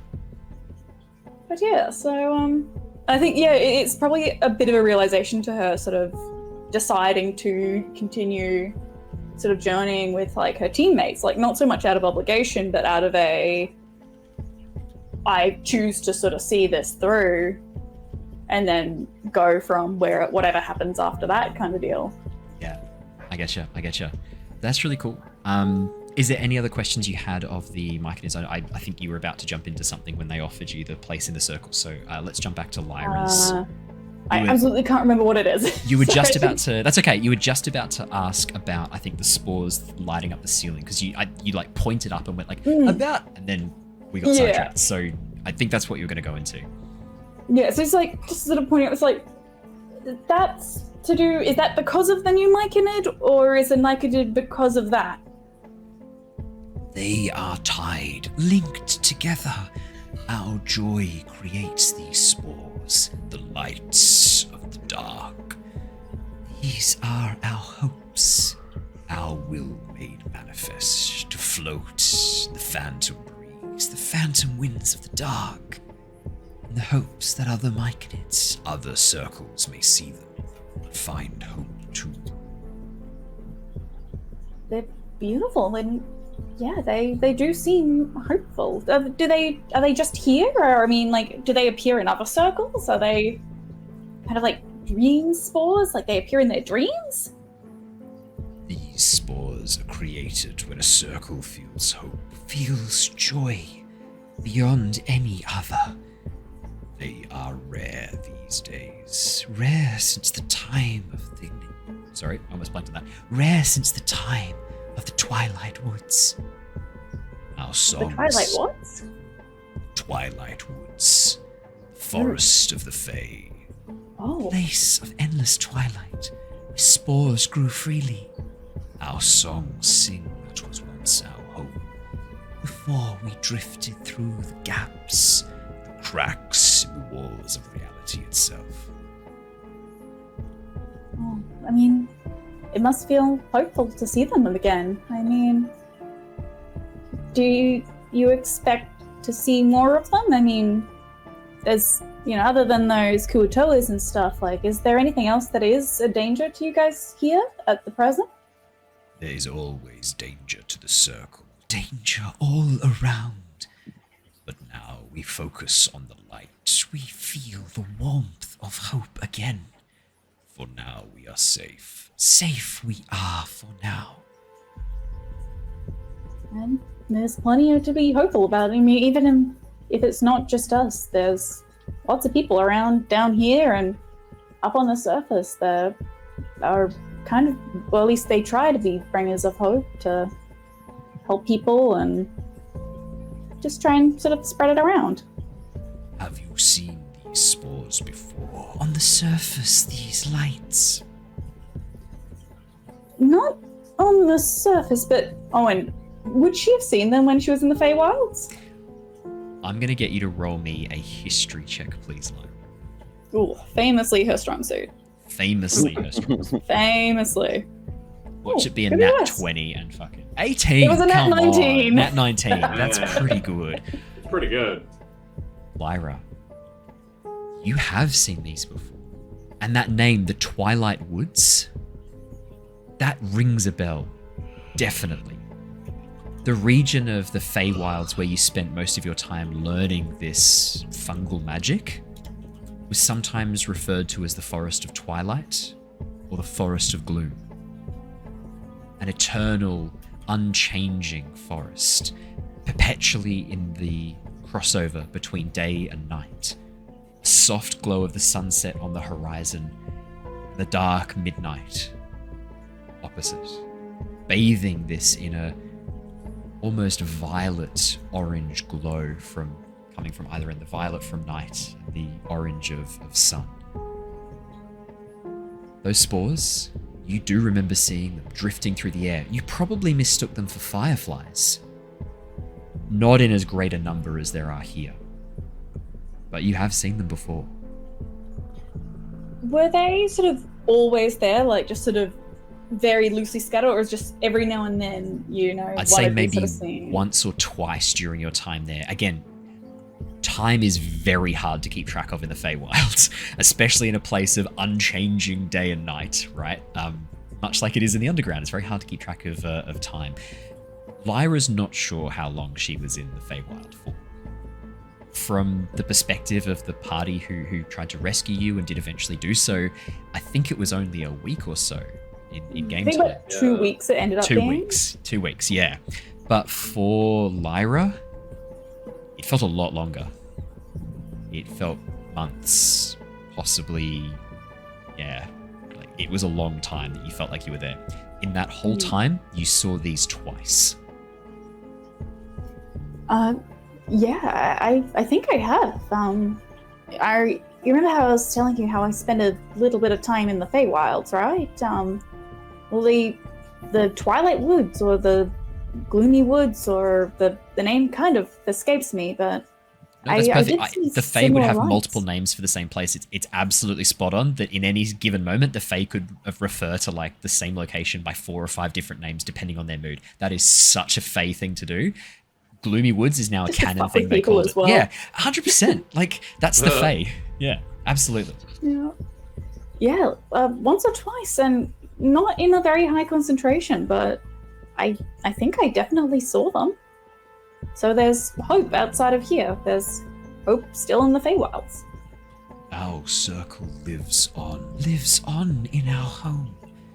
It is good to know that others still release the spores, still feel joy and hope in our home. Well, speaking of hope, we're gonna go see if we can maybe bring a little bit more hope to some of the people that are kind of stuck down here. But when we get back up there, yeah, I think we'll continue trying to bring hope to places and people wherever we can. But if you need us, if there's anything that we can help with, if you're ever in a position where you're worried, I'm sure there's a way that you guys can contact me, and we'll find a way back down here and maybe do what we can to, It would bring us joy to see you again, little sovereign. You and your companions, your friends you bring. Definitely. If I can. Please. And I think, yeah, with that... Sorry, I was just going to say sort of like, yeah, with that, she sort of trails off, just sort of seeing if they've got anything else for her. And then, yeah, just sort of getting distracted with probably the next task at hand. They would say as you sort of like finish off and fall a little bit quiet, you watch as the very tall, willowy sovereign places a hand on your shoulder and then reaches up and takes one of the small yellow spores and draws a symbol on your forehead. You can't see what it is, but you can feel the spores being traced across your forehead. And there's this almost like a slight cool dampness to the spores, where you probably would have expected them to be dry. There's like a cool, dampness is the best way to describe it. As you feel that, and as the sovereign then steps back, the larger one, the massive hulking muscular one, leans forward and places a hand on your chest, and then the smaller one reaches forward and places a hand on your hand. And then as they step back, you are always welcome in our circle. Welcome in our circle, little sovereign. Little sovereign. May your travels take you far, but may you always find your home, your circle, once more. I thank you. And I think probably doing sort of her best to sort of return the gesture almost. She doesn't really have that much control, or if any control of her spores, but sort of, placing a shoulder on, sort of aiming for the shoulder, but she's probably not quite tall enough to you could go shoulder for the short one, and then like you could do the different, like you could, although trying to reach the chest of the large hulking one's going to be tricky. They're like 7 foot tall. Yeah, she's like reaches like his knee. Yeah, and and she sort of tries to do it maybe with magic, if not sort of the spores that she's got, and just being like, if you ever travel somehow, and I've made a circle of my own, you too are welcome in whatever way, or if you want. There's a sense of acceptance, a sense of connection to these 3 very alien creatures, a sense of kinship, Lyra, and a sense of resonance within you as Swampy, your symbiotic entity. You feel that sense of growth again. That possibly sense almost change. A sense of home as well that she hasn't felt for a very, very, very long time. Or belonging. Yeah. Perfect. With that, Ember, you make your way down and meet up with Niles and Bartholomew. Lyra, you're in the middle of the Myconid Circle as they bring the new Myconid into the colony. You're right there to be able to catch up with them. I'm going to sneeze and try and catch it. No, it's a fake out sneeze. I hate that so much. As you meet up with her, I see you get like a tickle, and then normally I like my beard to kind of catch it, almost like plankton being sifted out of the water by some sort of anemone. That's why we have beards, right, Matt and Simon? That's the main reason, so that we can become filter feeders. Yeah, exactly. Everyone knows that every creature eventually evolves into crabs. Not us. We're evolving into sea anemones, the far superior version of life.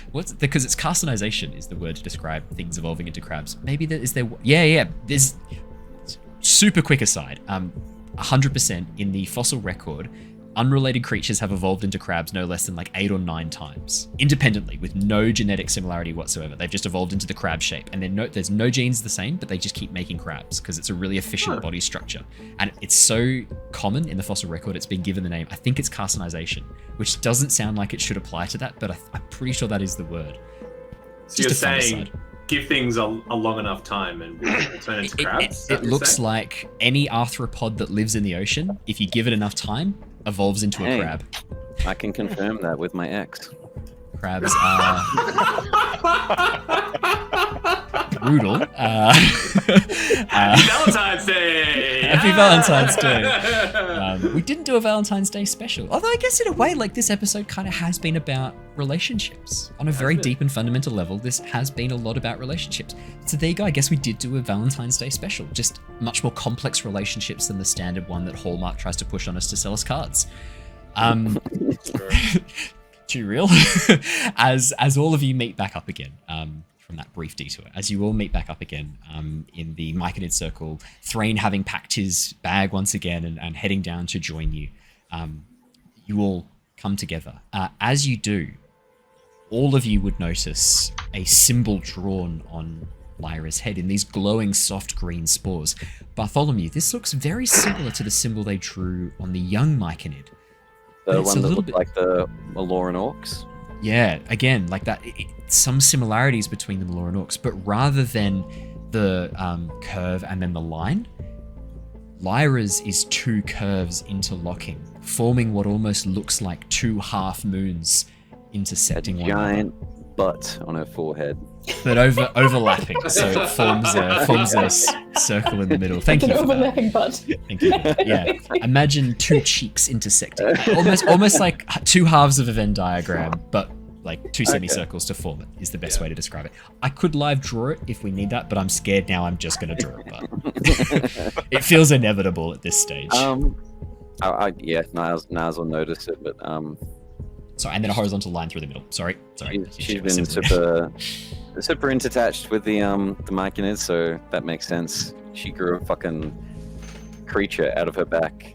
So and like, something else, cool. Bartholomew, because you weren't here last session, Christian, but she also did something to that spore servant, that zombie that she raised. It looks a lot more mushroomy now. Something like just before the long rest, Lyra was kind of mucking around with it, and Swampy came out and did something to it, and now it's like full-on spore servant. Is Tim, when I did the Divine Sense, did he register not as an undead anymore? Oh, that's a really good question. Let me quickly pull open Spore Servant. Spore Servant, does he come up as a plant? Obviously, I wouldn't know, but that's a really good question. I'm gonna have to quickly go to. If Baldur's Gate's anything to go by, I think they were technically really. Yeah. They're plants. Tim no longer registers as an undead. Tim registers as a plant. Wow. It's good and bad in different ways according to spells, but one of the most common ones, if people see Tim and they're like, turn undead, ain't gonna work anymore. It's not gonna work on Tim. You're a sovereign. Tim is no longer a zombie. Tim is a spore servant. Tim is a plant now. I guess. Judging, because like spore servants, I just had a quick look, monster type plant. They're, yeah. Yeah. There you go.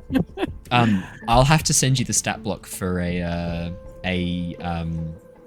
what's it called? A Darrow spore servant, because there isn't one ready to go. I'll make one for you, Ali, and I'll send it to you to use for Tim's new stat block. It won't be super dissimilar from the zombie, but it's going to take some of the elements of the spore servants into it. So please enjoy your upgraded zombie. Hell yeah! Wow. Cheers! That's awesome. Tim celebrates. He watches Tim goes to clap his hands, and there's just this wet as the fungus that have taken over his hands just go. One hand falls off. Well, and then immediately mushrooms grow and replace it, right? Like this bracket fungus comes out and forms these like, oh no, even worse. He watches these like weird white like sausages grow out to form the fingers, like those weird yeah. That's what you get. He's like fungi Wolverine. He's like fungi Wolverine. Fungarine. Niles just mumbles to himself like, I think I'm gonna say this. I think I missed the old Tim. As I watch these like sausage hands, like Tim, a zombie that Lyra raised. Questionable why Lyra is raising zombies, I guess, a little bit, but Tim has now. She tried to talk to Dead, but didn't know what she was doing. Tim's now a full member of the party and now a spore servant. So yeah, he's now a Myconid spore servant. As the group approaches me and Niles and the I guess Gook, Gobbledy, and Noose. I was going to approach Lyra, but from the sad memories of my family not wanting me and Lyra there, and also the weird new shit of like Tim being a plant and whatnot, it turned off. Gonna be like, okay, yeah, look, you're sitting there at the moment. I'm gonna approach Ember. Wait, I think I already asked you this. You don't have the ability to sort of shoot plants, do you? As you turn, Ember is not there. Instead, Zaylin seems to be there with you guys. Oh, but, that's right. Walking I was gonna say, Zaylin seems to... Instead, I'm not going to approach Lyra because I'm scared. And instead, you're joining us for the trip to Blindenstone? Oh, actually, Bart, it's me, Ember. Oh, your voice didn't change. That's horrible. I think disguise self, you can change your voice if you wanted to. No, it does. So it would be actually in her voice, I think. Remember? Okay, I was going to say. Or do you disguise her voice? I guess like it doesn't really matter if like you. I'd have to be pretty close to overhear you. It's up to you if you wanted to change the voice or not. We can talk telepathically. Oh yeah, rapport spores. Yeah. I'd probably just do it that way because I'm assuming that would still be in my voice. But not if I spoke out loud. So I love the idea of can you give us your best Zaylin impersonation, Simon, and then switch to yours, be like, it's me, Bartholomew. I can't even remember what her voice was, to be honest. I was too. Can you not remember her voice? Does it not stand out in any way? Oh really? Shit, that's good. Oh really? That was pretty good. Good. That's all I have. I can just do oh really constantly. Oh really? Zaylin's voice. Oh really? Saylin's voice saying, oh no, it's me. Yeah, look, my hormones do not like that one bit. Did you say that out loud? Yes, yeah. Threign, Niles, the Just voice gonna of... close up my cloak a little bit. No one else feels very conflicted? It's just me? Threign looks and goes, he is no longer giant, so he's less beautiful to me. He was more beautiful in Firbolg form. Now he is some elf. Blah. Blah. I prefer him as giant. Is this permanent? And I'll go up and try to touch Ember.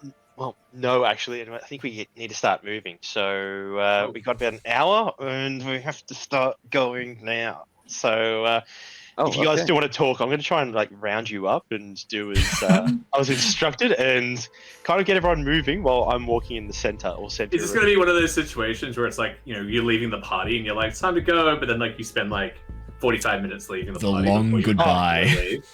Yeah, that's exactly right. That's why I was kind of like, you guys can ask these questions about Lyra, and I'd be trying to organize everyone and start walking away. So, maybe we can walk and talk, huh?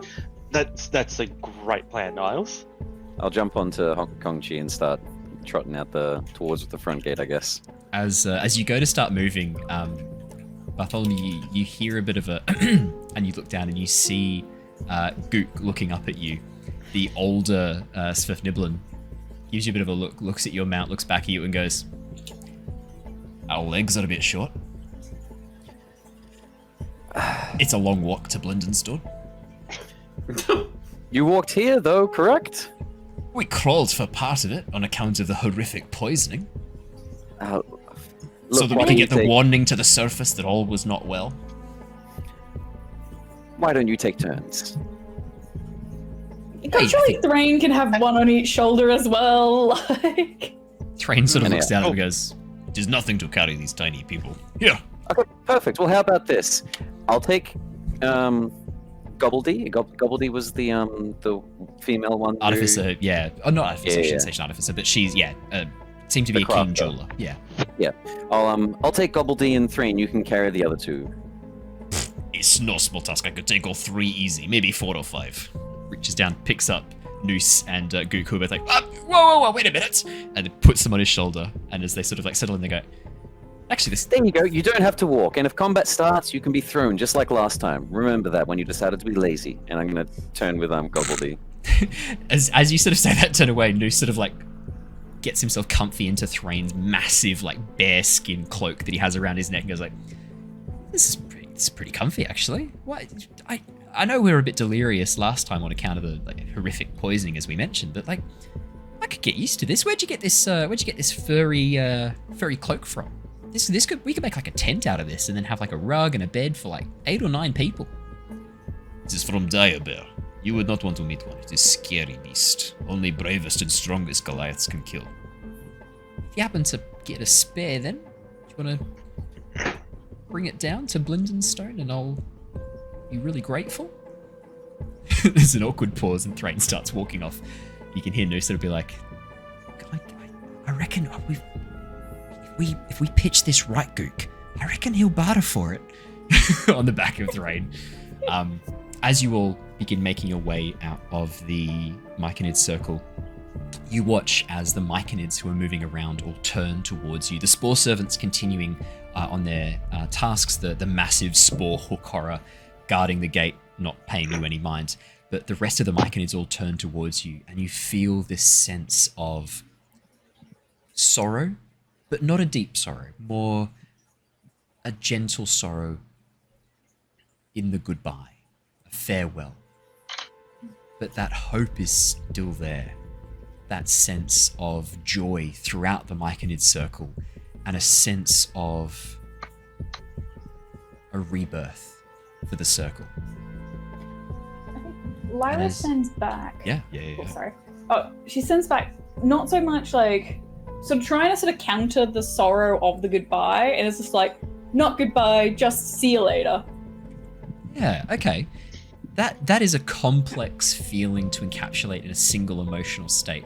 But I reckon, given your connection to the Myconids, if anyone could do it, I'd say that's something Lyra and Swampy within you is able to do. That sort of contra emotional state of not sorrow, just farewell, like kind of giving that sense you and Swampy together generate that feeling. That feeling is then reciprocated back to you from the circle as you feel the song change and shift, take on this much more upbeat tone, much more hopeful, joyous tone. And as you make your way out of the Myconid Circle, anyone with a passive perception of 15 or higher, if you happen to turn back and look, you see Harry and Zaylin. Zaylin now disguised pretty well as Lyra. Oh shit, should Lyra be disguising herself now that there's probably 2 Lyras running around? Lyra, maybe she just pulls the cloak up. You think of this as her is just cloak over her face. Yeah. I mean, to be honest though, like, out of game a little bit, if you're looking for someone and you see that person and then 2 of another person, that adds like an extra level of deception, right? Because like, it could be the person who you think it is, or it could be one of the 2 people that it's not. That now introduces a third option for who it could be. Rather than it just being 2 people disguised as each other where there's only 2 options, there's now a third option for who they might think is Zaylin in disguise. Step up 3, everyone dancing in a bunch of business suits in the business district. And then one person moonwalks backwards as a gorilla, and it's actually a road safety video. Before we had the long rest. Yeah. When Lyra and Zaylin were first talking about like doing the disguise thing, didn't Zaylin give her the item then? Before the rest? Like it was like an orb or something that she was going to be carrying? Yeah, I believe Zaylin gave you a small token that you could use to cast Disguise Self once. Yeah. You still have it. Yeah. Keep that now. Like, yeah. She's just sort of thinking, she's like, do I use it so that there's 2 Zaylins or what? Like 2 Zaylins walking in the same party. I mean, again, that's another level of deception, but probably a bit. Probably not as good. Yeah, so she's gonna hold on to the token. I think the way this has worked out actually is more confusing to the assassins than your original plan, and this was accidental, which I'm always a big fan of in D&D. Like, it's funny how what you plan sometimes is actually less effective than the chaos that just springs out from like having an original plan, changing the plan partway through because Ember's like, I'm actually pretty good at disguise as it turns out. So there's now 1 Zaylin but 2 Lyras. That is very hard for them to kind of wrap their head around and go like, who are we killing here? Like, we have to split our forces in 2. They started splitting just a random person. Yeah, like there's really no options. Honestly, I think if I was the head of an assassination cabal of like 5 or 6 assassins sent to go kill someone, and there was my target walking away with someone and then an identical someone else walking in a different direction, I genuinely would have to split the forces evenly in 2 because I don't know who's going where. Like, sure, how do you protect against that level of chaos? You can't predict that. That's outstanding. Anyone with a passive perception of 15, as you look back, you see Lyra and Harry beginning to head out a different exit of the Myconid Circle, not really trying to be that stealthy at all. It seems like whatever the plan was that Harry had originally come up with Zaylin has changed. Interestingly, Ember, disguised as Zaylin, has a very nice cloak. Very, very nice. I was going to say, when I was being ogled by Bart and I pulled it on. What's the cloak doing? Because I saw it obviously shimmering when Zaylin was originally wearing it, but yeah, as you wrap the cloak around you, Ember, there's an immediate feeling of steadiness. You don't feel like you could trip or stumble. In fact, as you bring the cloak around you, there's almost like a stickiness to your fingers. And as you brush your hands along the cave wall, you're pretty confident if you put your weight, you could climb this cave wall, not unlike a spider. On top of that, there seems to be almost like a shadow collecting around the cloak itself. You're not attuned to it, but you can sense a deeper magic there. If you were to spend some time connecting with this item, you get the sense you could use more things. There's more this cloak can do. But just by wearing it, you have a climbing speed now. Oh, awesome. Yeah. Oh, fuck yeah. Yeah. Just a fun thing. And there could be more this cloak can do. Yeah. If you were to spend some time attuning to it later, I mean, you get the sense this cloak might help with hiding, potentially a little bit. Great. So, I'm assuming we're heading on our path now? Yeah, as you guys begin. Oh, yeah, sorry, yeah, go. Bartholomew. One part of Bart doesn't have a perception to notice them guys escape, like leaving in a different area. But there was one thing he wanted to do, so happen chance seeing them leaving as well, seeing the same stuff. But I guess solidifying that trust with Niles in the worst case scenario of what he was going to expect when he's like, hey, I'm this guy's son. I want to try to like join in on the Tempest Guild a little bit, and I'm going to, the last bit of rapport spores, try to imagine in this conversation the symbol of the Tempest Guild and then just like a crackling storm behind it. Just like Deuces out with the logo. I am going to get from you. That's cool. I'm going to get from you. I guess this is like an imagination check. So sort of like a squire wanting to leave behind like a flyer of like, hey, this is a cool group. I'm gonna say that you could use either charisma, or I would argue wisdom, because would it be intelligence? I'd say any of your mental stats you may pick to imagine. Yeah. Because there's different ways you can imagine things. There's different types of imagination. Rather than my negative one, I think I might use my charisma. I thought you might as a paladin. Yeah. It's pretty flashy. 18. Yeah. The Tempest logo, which we've discussed before. My head just turned like 180 behind to the. As we've discussed before with the Tempest logo, it is, I believe, and correct me if I'm wrong, Simon, because this was Andrew way back in like episode 3 who designed this logo. It was the lightning bolts on the storm cloud. So it was like a storm cloud background, the lightning bolt through the middle of it, and then underneath the word Tempest, I think was, and actually it was Tempest Guild, was it? It was Tempest then Guild underneath. Yeah. So it was like the storm cloud, the lightning bolt, Tempest Guild. Yeah. As you imagine this, Bartholomew, with an 18, you don't just imagine the symbol of the guilds. This is what everyone sort of pictures in their minds for a brief moment. Black background. Suddenly a flash of light, as storm clouds roll in from either side, swirling and forming this tempest of wind and light and fury. As the clouds smash into one another, you watch as they suddenly solidify into this metal background, the storm cloud itself frozen in an instant. And then a bolt of lightning splits the middle of it, frozen again in this moment. And then one by one, coming from behind you, the words TMPEST just slam forward, cinematic style, and you hear the roll of thunder underneath. So subtle. If this was the beginning of a DVD, the volume on this would be similar to the THX. If everyone remembers like the old sound effects, as it comes in from, sorry podcast listeners, that was pretty loud. As the THX comes in, the Tempest Guild spells out in these letters that like emboss themselves from behind the viewer's perspective. And then another flash of lightning cracks the symbol in half, and it splits apart back into the storm. You watch as Threign like cocks his head as he watches this, turns towards you, Bart, and then you just hear. And then you just hear Niles go, woot, woot, woot, woot, woot, that was good, wow! I'm just going to raise my wings as my head is like turned 180 back to the Myconids, just like not wanting them to forget it. There we go, we've got our own little DVD intro for the Tempest Guild now. I have the sense I'm going to get requests to animate this as part of the intro for the stream. I could animate this, just saying. Could you? I could. If I provided you all the assets, would you be able to animate it?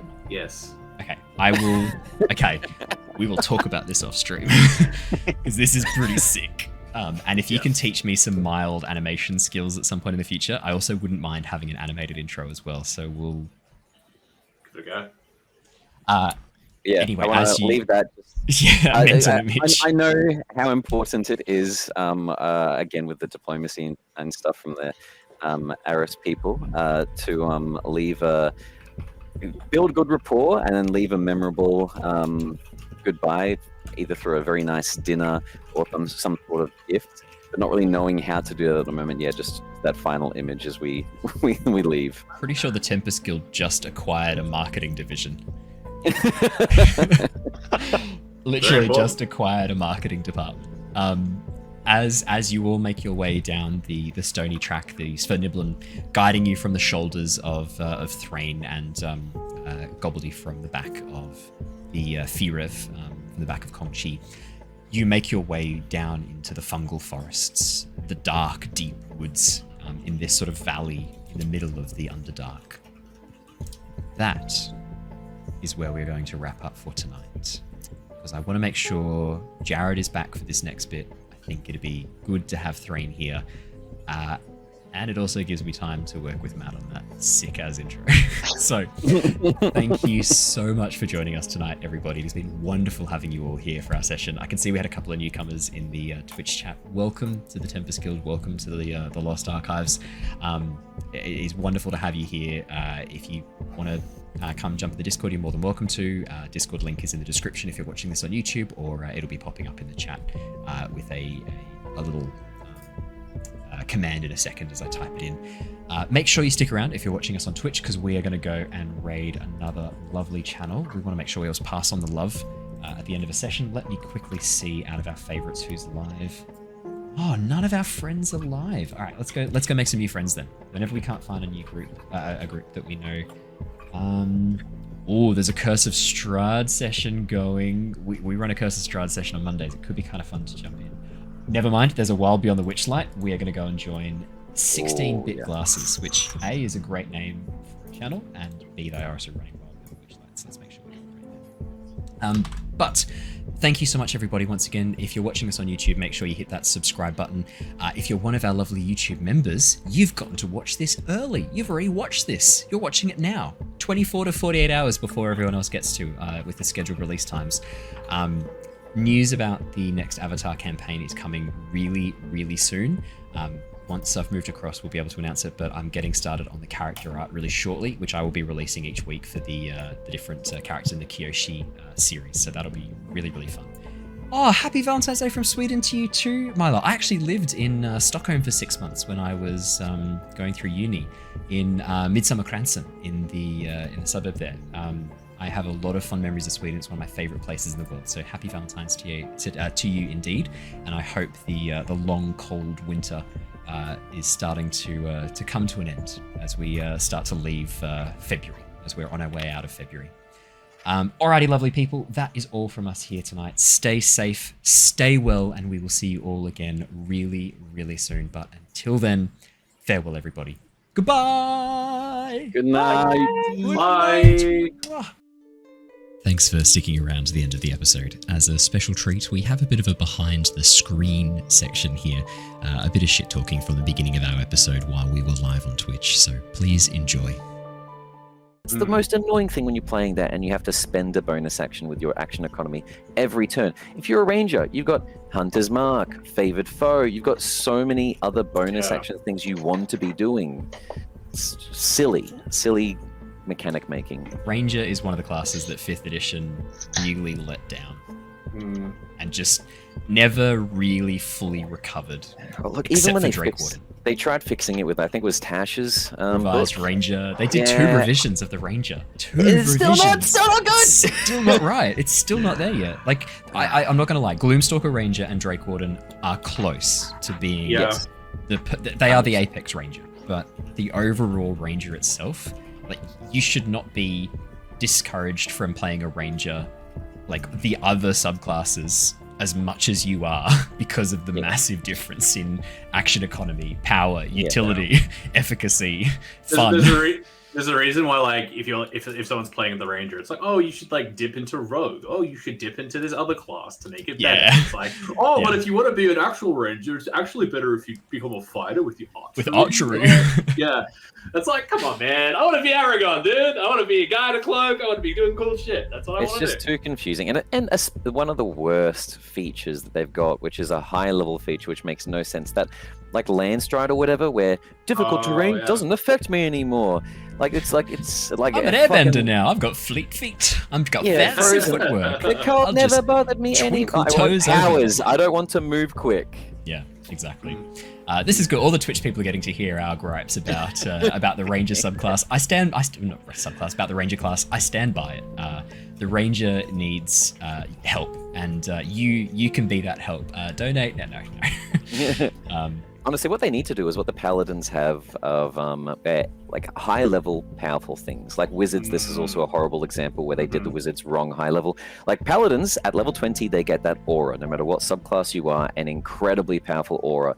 And it's when you're like, oh, let's do a level 21 shot, you feel like you're level 20. With wizard, you're like, I can cast level 1 spells at will. Who cares? I wanted to cast my 9th level I'll just fireball. Tash's hideous laughter, this eldritch god. It's not happening. Yeah. They need late game stuff. Rangers, it's the problem. The problem with Rangers is that they don't have mid game or late game stuff. They've got early subclass and then just. What about druids who just get immortality? It's just you're immortal now. Oh my god! You can't die. You're immortal. Welcome. You have infinite hit points. Wow, sort of. It's like you have infinite age points where like you can't be killed by aging effects because you basically can live forever.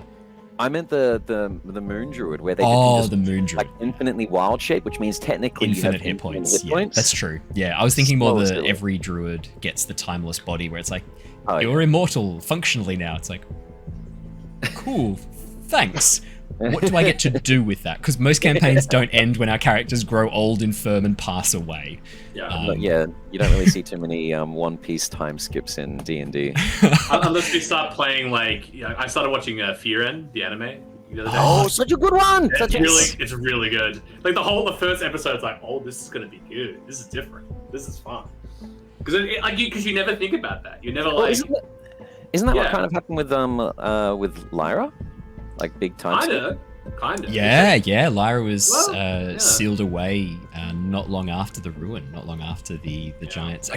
Sorry, before the ruin, before the massive war that occurred, but not so between that and the giants disappearing, because there's this like gap of time where history the stasis. Ali, do you know how old Lyra is? Chronologically, it's over 600, but lived time is.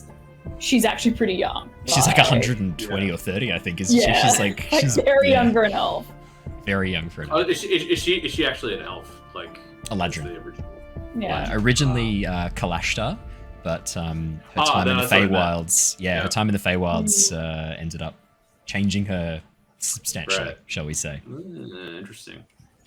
Yeah, hence the Eladrin. Harley, hello, mate. Welcome to chat. It's been ages. We need to play a game sometime, Harley. I've missed you, buddy. Harley's a long-time friend of the Lost Archives and frequent bully during video games that I don't know how to play properly.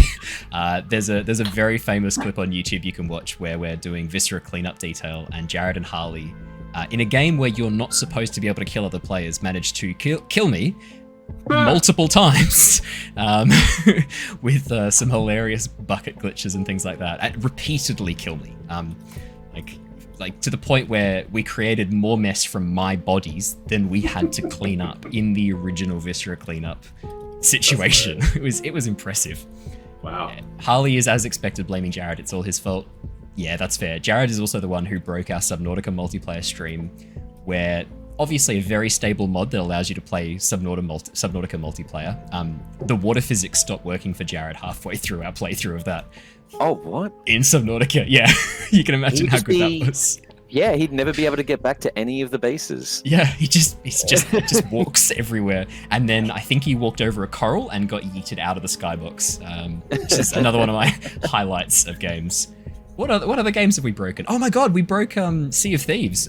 We crashed our boat into an island so bad it actually crashed the graphics in my game, and so the graphics didn't load. It was the load as it was from like 20 kilometers away. And so it looks like Microsoft Paint had drawn this island on Sea of Thieves, and I'm just wandering around in it, and it's literally just like it's loaded in from fucking 20 k's away. It's hilarious.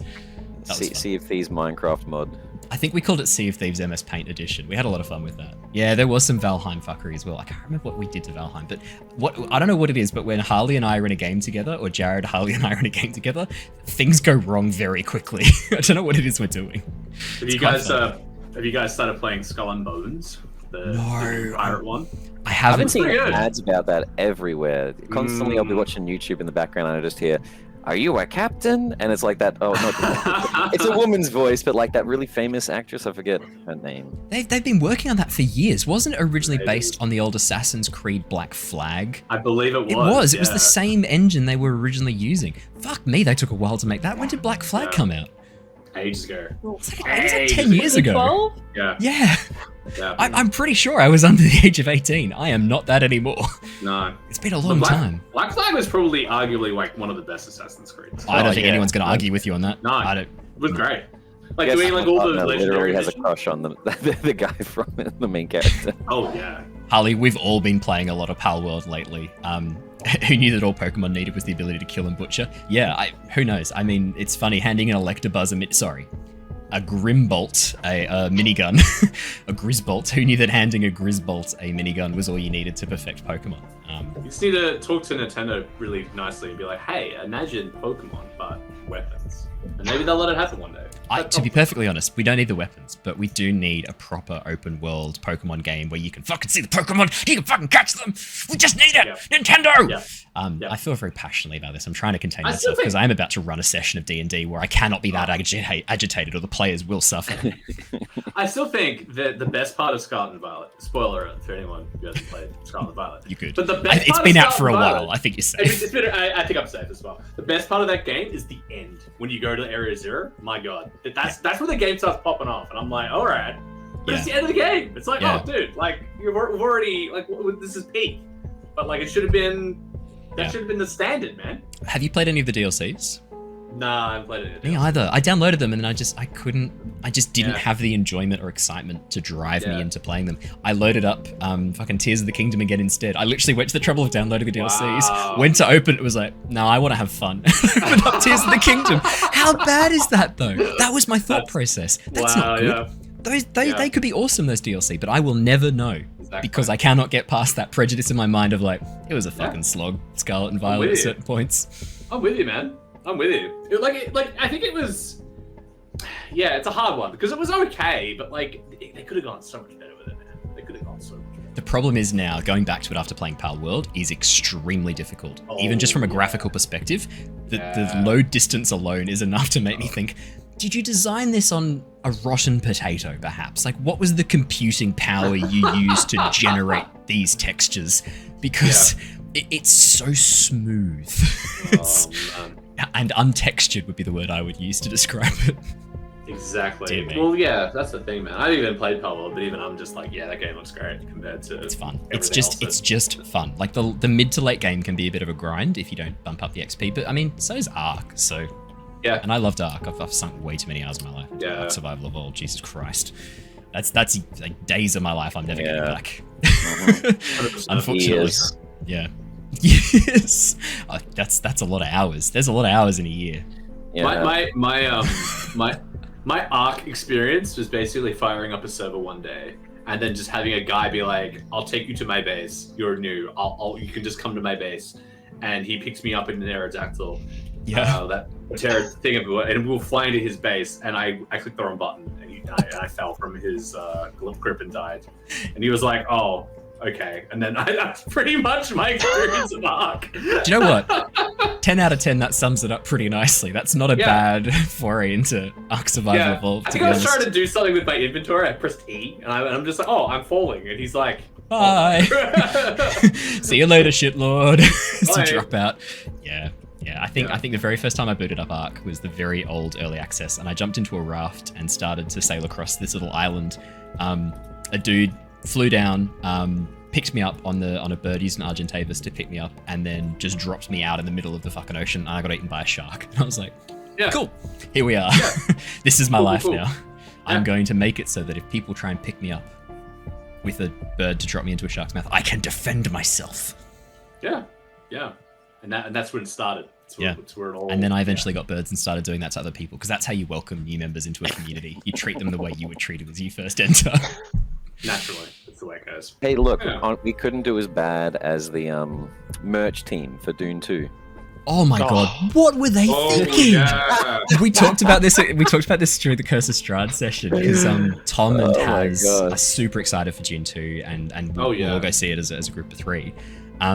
they hadn't seen the popcorn bucket, and so I got to watch their live reactions, which is special. If you haven't seen someone see the Dune 2 sandworm popcorn bucket, or as it's been described to me, the wormussy, if you haven't seen someone react to that live before, it is worth it, especially a parent. It is very funny. Wow. It's very, very... TikTok, which was hilarious, of like some guy asking for it at a without cinema. The popcorn. Vaguely. Yeah, without the popcorn, but still wanting the butter. Up until recently, my favourite comment from Haz would be, "The cum must flow." That wins. That's better. Wow. I thought that was a good response. That was pretty funny. But it is a popcorn bucket, right? Because it's supposed to be. Yeah. Because they don't really do popcorn buckets much, like at all. Like, it's usually like fancy drink things. So I don't know. Like we had a bit of a. This is a sidetrack, but we're gonna stick to this because I genuinely I'm baffled by this. There must have been multiple people involved in this. Oh, yeah. There was someone who did 100%. a design as an initial pitch to a group of people who all approved it. It then went to a 3D designer, a graphic designer, who then made a 3D render. There would have been a couple of different versions, minimum, and this is the one that got through. It then went through some sort of printing or mass injection molding setup, and everyone is involved. There's a lot of people at this point who've seen this, who have had their hands on it, and have gone, yeah, I've got no questions, proceed as normal. The number of people this had to get through is mind-boggling that it got this far. Yeah. It definitely went through one of two options of either like someone super high up being like, this is an awesome idea, and all the lower guys being like, yeah, we're not going to say no because they don't want to lose their jobs, or them doing this the same as Hollywood have been doing with a lot of things now for attention. Oh, this would be great. People are like this. I do, but like, I just find it bizarre that if like any of the senior execs, because these are people who are fairly serious from what I've seen, any of the serious execs on the movie, I don't think they had eyes on this. I get the sense this was some marketing team who either knew that this was a limited contract and they had one shot at this and went, yep, let's make some thunder. Or it was an incumbent group who maybe knew they were getting fired and replaced by AI in 6 weeks, and so went, hey, let's go out with a bang. Literally. We call this in the biz the perfect storm, Owen. Yeah. It's when everything had to align perfectly for this to actually occur. And it legitimately got released. Because mass. Yeah. I mean, you'd be surprised, like the amount of stuff that gets through is quite crazy. It's really interesting. Like, I think a lot of the higher ups are probably too busy. They're probably too involved in all the other stuff that if their EA doesn't be like, hey, what do you think of this popcorn bucket? They're like, yeah, whatever. Yeah, whatever. Yeah, it's popcorn bucket. Fine, whatever. They can't fuck that up. Do you know what I think the problem is? I think Simon and I, and Ali too, we all work in a medical field, and so stuff doesn't just slip through that often. Although I normally question, will someone try and put their in this? and you know what? The other thing is, sometimes people are too close to it. Some people don't. Some people spend their time working away on this thing, being like, oh yeah, this is sick. Someone sat there making the individual tendrils on the worm's mouth that move over the top of the popcorn bucket to gently caress your hand as you reach in to get popcorn out. Look, it's true. Like someone might be like, yeah, this is sick. I've done such a good job, and then hasn't shown anyone outside of their immediate team. Or some fucking legend's like, I'm gonna create a free fleshlight. Everyone's welcome, and then rest. Who knows? Sorry. I would love to know the story behind it though. That'd be a tale for the ages. That's a behind the scenes. I would buy a Blu-ray to watch despite not having a Blu-ray player. I have to have it at the start of the movie now, like the making of. Not even the making of the movie, just the making of the popcorn bucket. I want them to open with the whole cider cut, and then it's just them making the popcorn bucket. Yeah, that's what I want to watch. That's the content I subscribe for. Yeah. So, if you haven't seen the Dune 2 popcorn bucket, please do us a favor. I want you to record your reaction to it and post it in the Discord when you load it up for the first time, because it is incredible. It's the only way to describe it. It's so good. Surprising, confusing, and distressing on a number of levels that this got through and was mass produced and sent around the world before anyone went, wait a minute. Yeah, it's very funny to me. I do want one. Have you not? Ali hasn't seen it. For the collection, you know? Ali, I think for the benefit of the stream, I think I need you to quickly open Google Images and type in Dune 2 popcorn bucket. I thought you would have easily done that with the amount of like crap we're talking. Give it a gander. How have you not? I would have opened this straight away.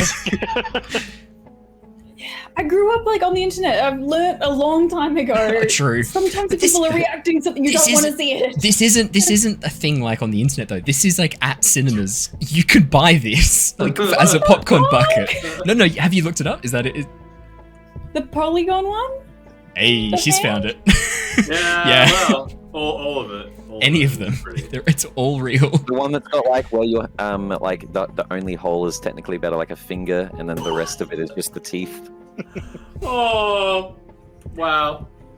You can understand so much of it to make as well. Yeah, that's what I mean. How did this get through? Like you don't even get a choice of whether your hand touches the edges. It's just the spice must flow, Christian. Oh, it's as if they wouldn't do like a spiced popcorn flavor for this. As if this is what they come up with rather than like a special movie tie-in. You're expecting you to spice your own. Yeah. Is it weird that the biggest thing I'm thinking about, would it make the cinemas cleaner or more dirty? Because it's like, people can't like drop as much popcorn, but are they being more likely to drop the popcorn, getting it out of the bucket? Indeed. Look, honestly, us here as well, just talking, we've already come up with better ideas. I already can think of, if they had this as a 3D movie, like sand goggles that are 3D glasses, like stuff like that. Or the sand goggles. Yeah, the sand goggles they use. Like that's a great idea. Yeah, they don't need to make that. or have the drink bottle have like a still suit design on it, and it has the straw built in so you can see the liquid going through the outside of the cup. Boom, done. Have it as a still suit. They don't do that anymore. No, we're gonna make a fucking terrifying monstrosity that's gonna live on the internet forever.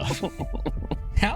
That's what I mean, right? Like, we're not marketing. We're not that invested in Dune.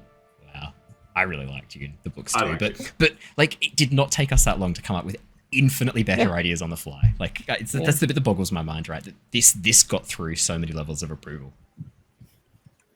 It's just surprising. All right, we can't talk about that anymore, otherwise we're going to talk about this all night. We should talk about D&D. It's already been 24 minutes since we started the stream. Let's do our recap and get into it. That was a great aside, and I might cut that and put it at the end as a little behind the scenes and chuck a little chapter, because if you're watching this in the behind the scenes, thank you so much for sticking around. This genuinely took up 24 minutes of the beginning of our session. Alrighty, let us do our recap. Let's rock and roll. Yeah, as chat say, everyone's talking about it. Yeah, look, probably the cynical part of me thinks that this got through for a very, very obvious reason, in that it would get everyone talking, but I still think like a still suit drink bottle would have done that too. Maybe not to the same extent as the wormwussy, as people keep referring to it, but it's still good. All right, let's do our recap and let's get that out of our heads and try and get back into D&D. It's going to be tough.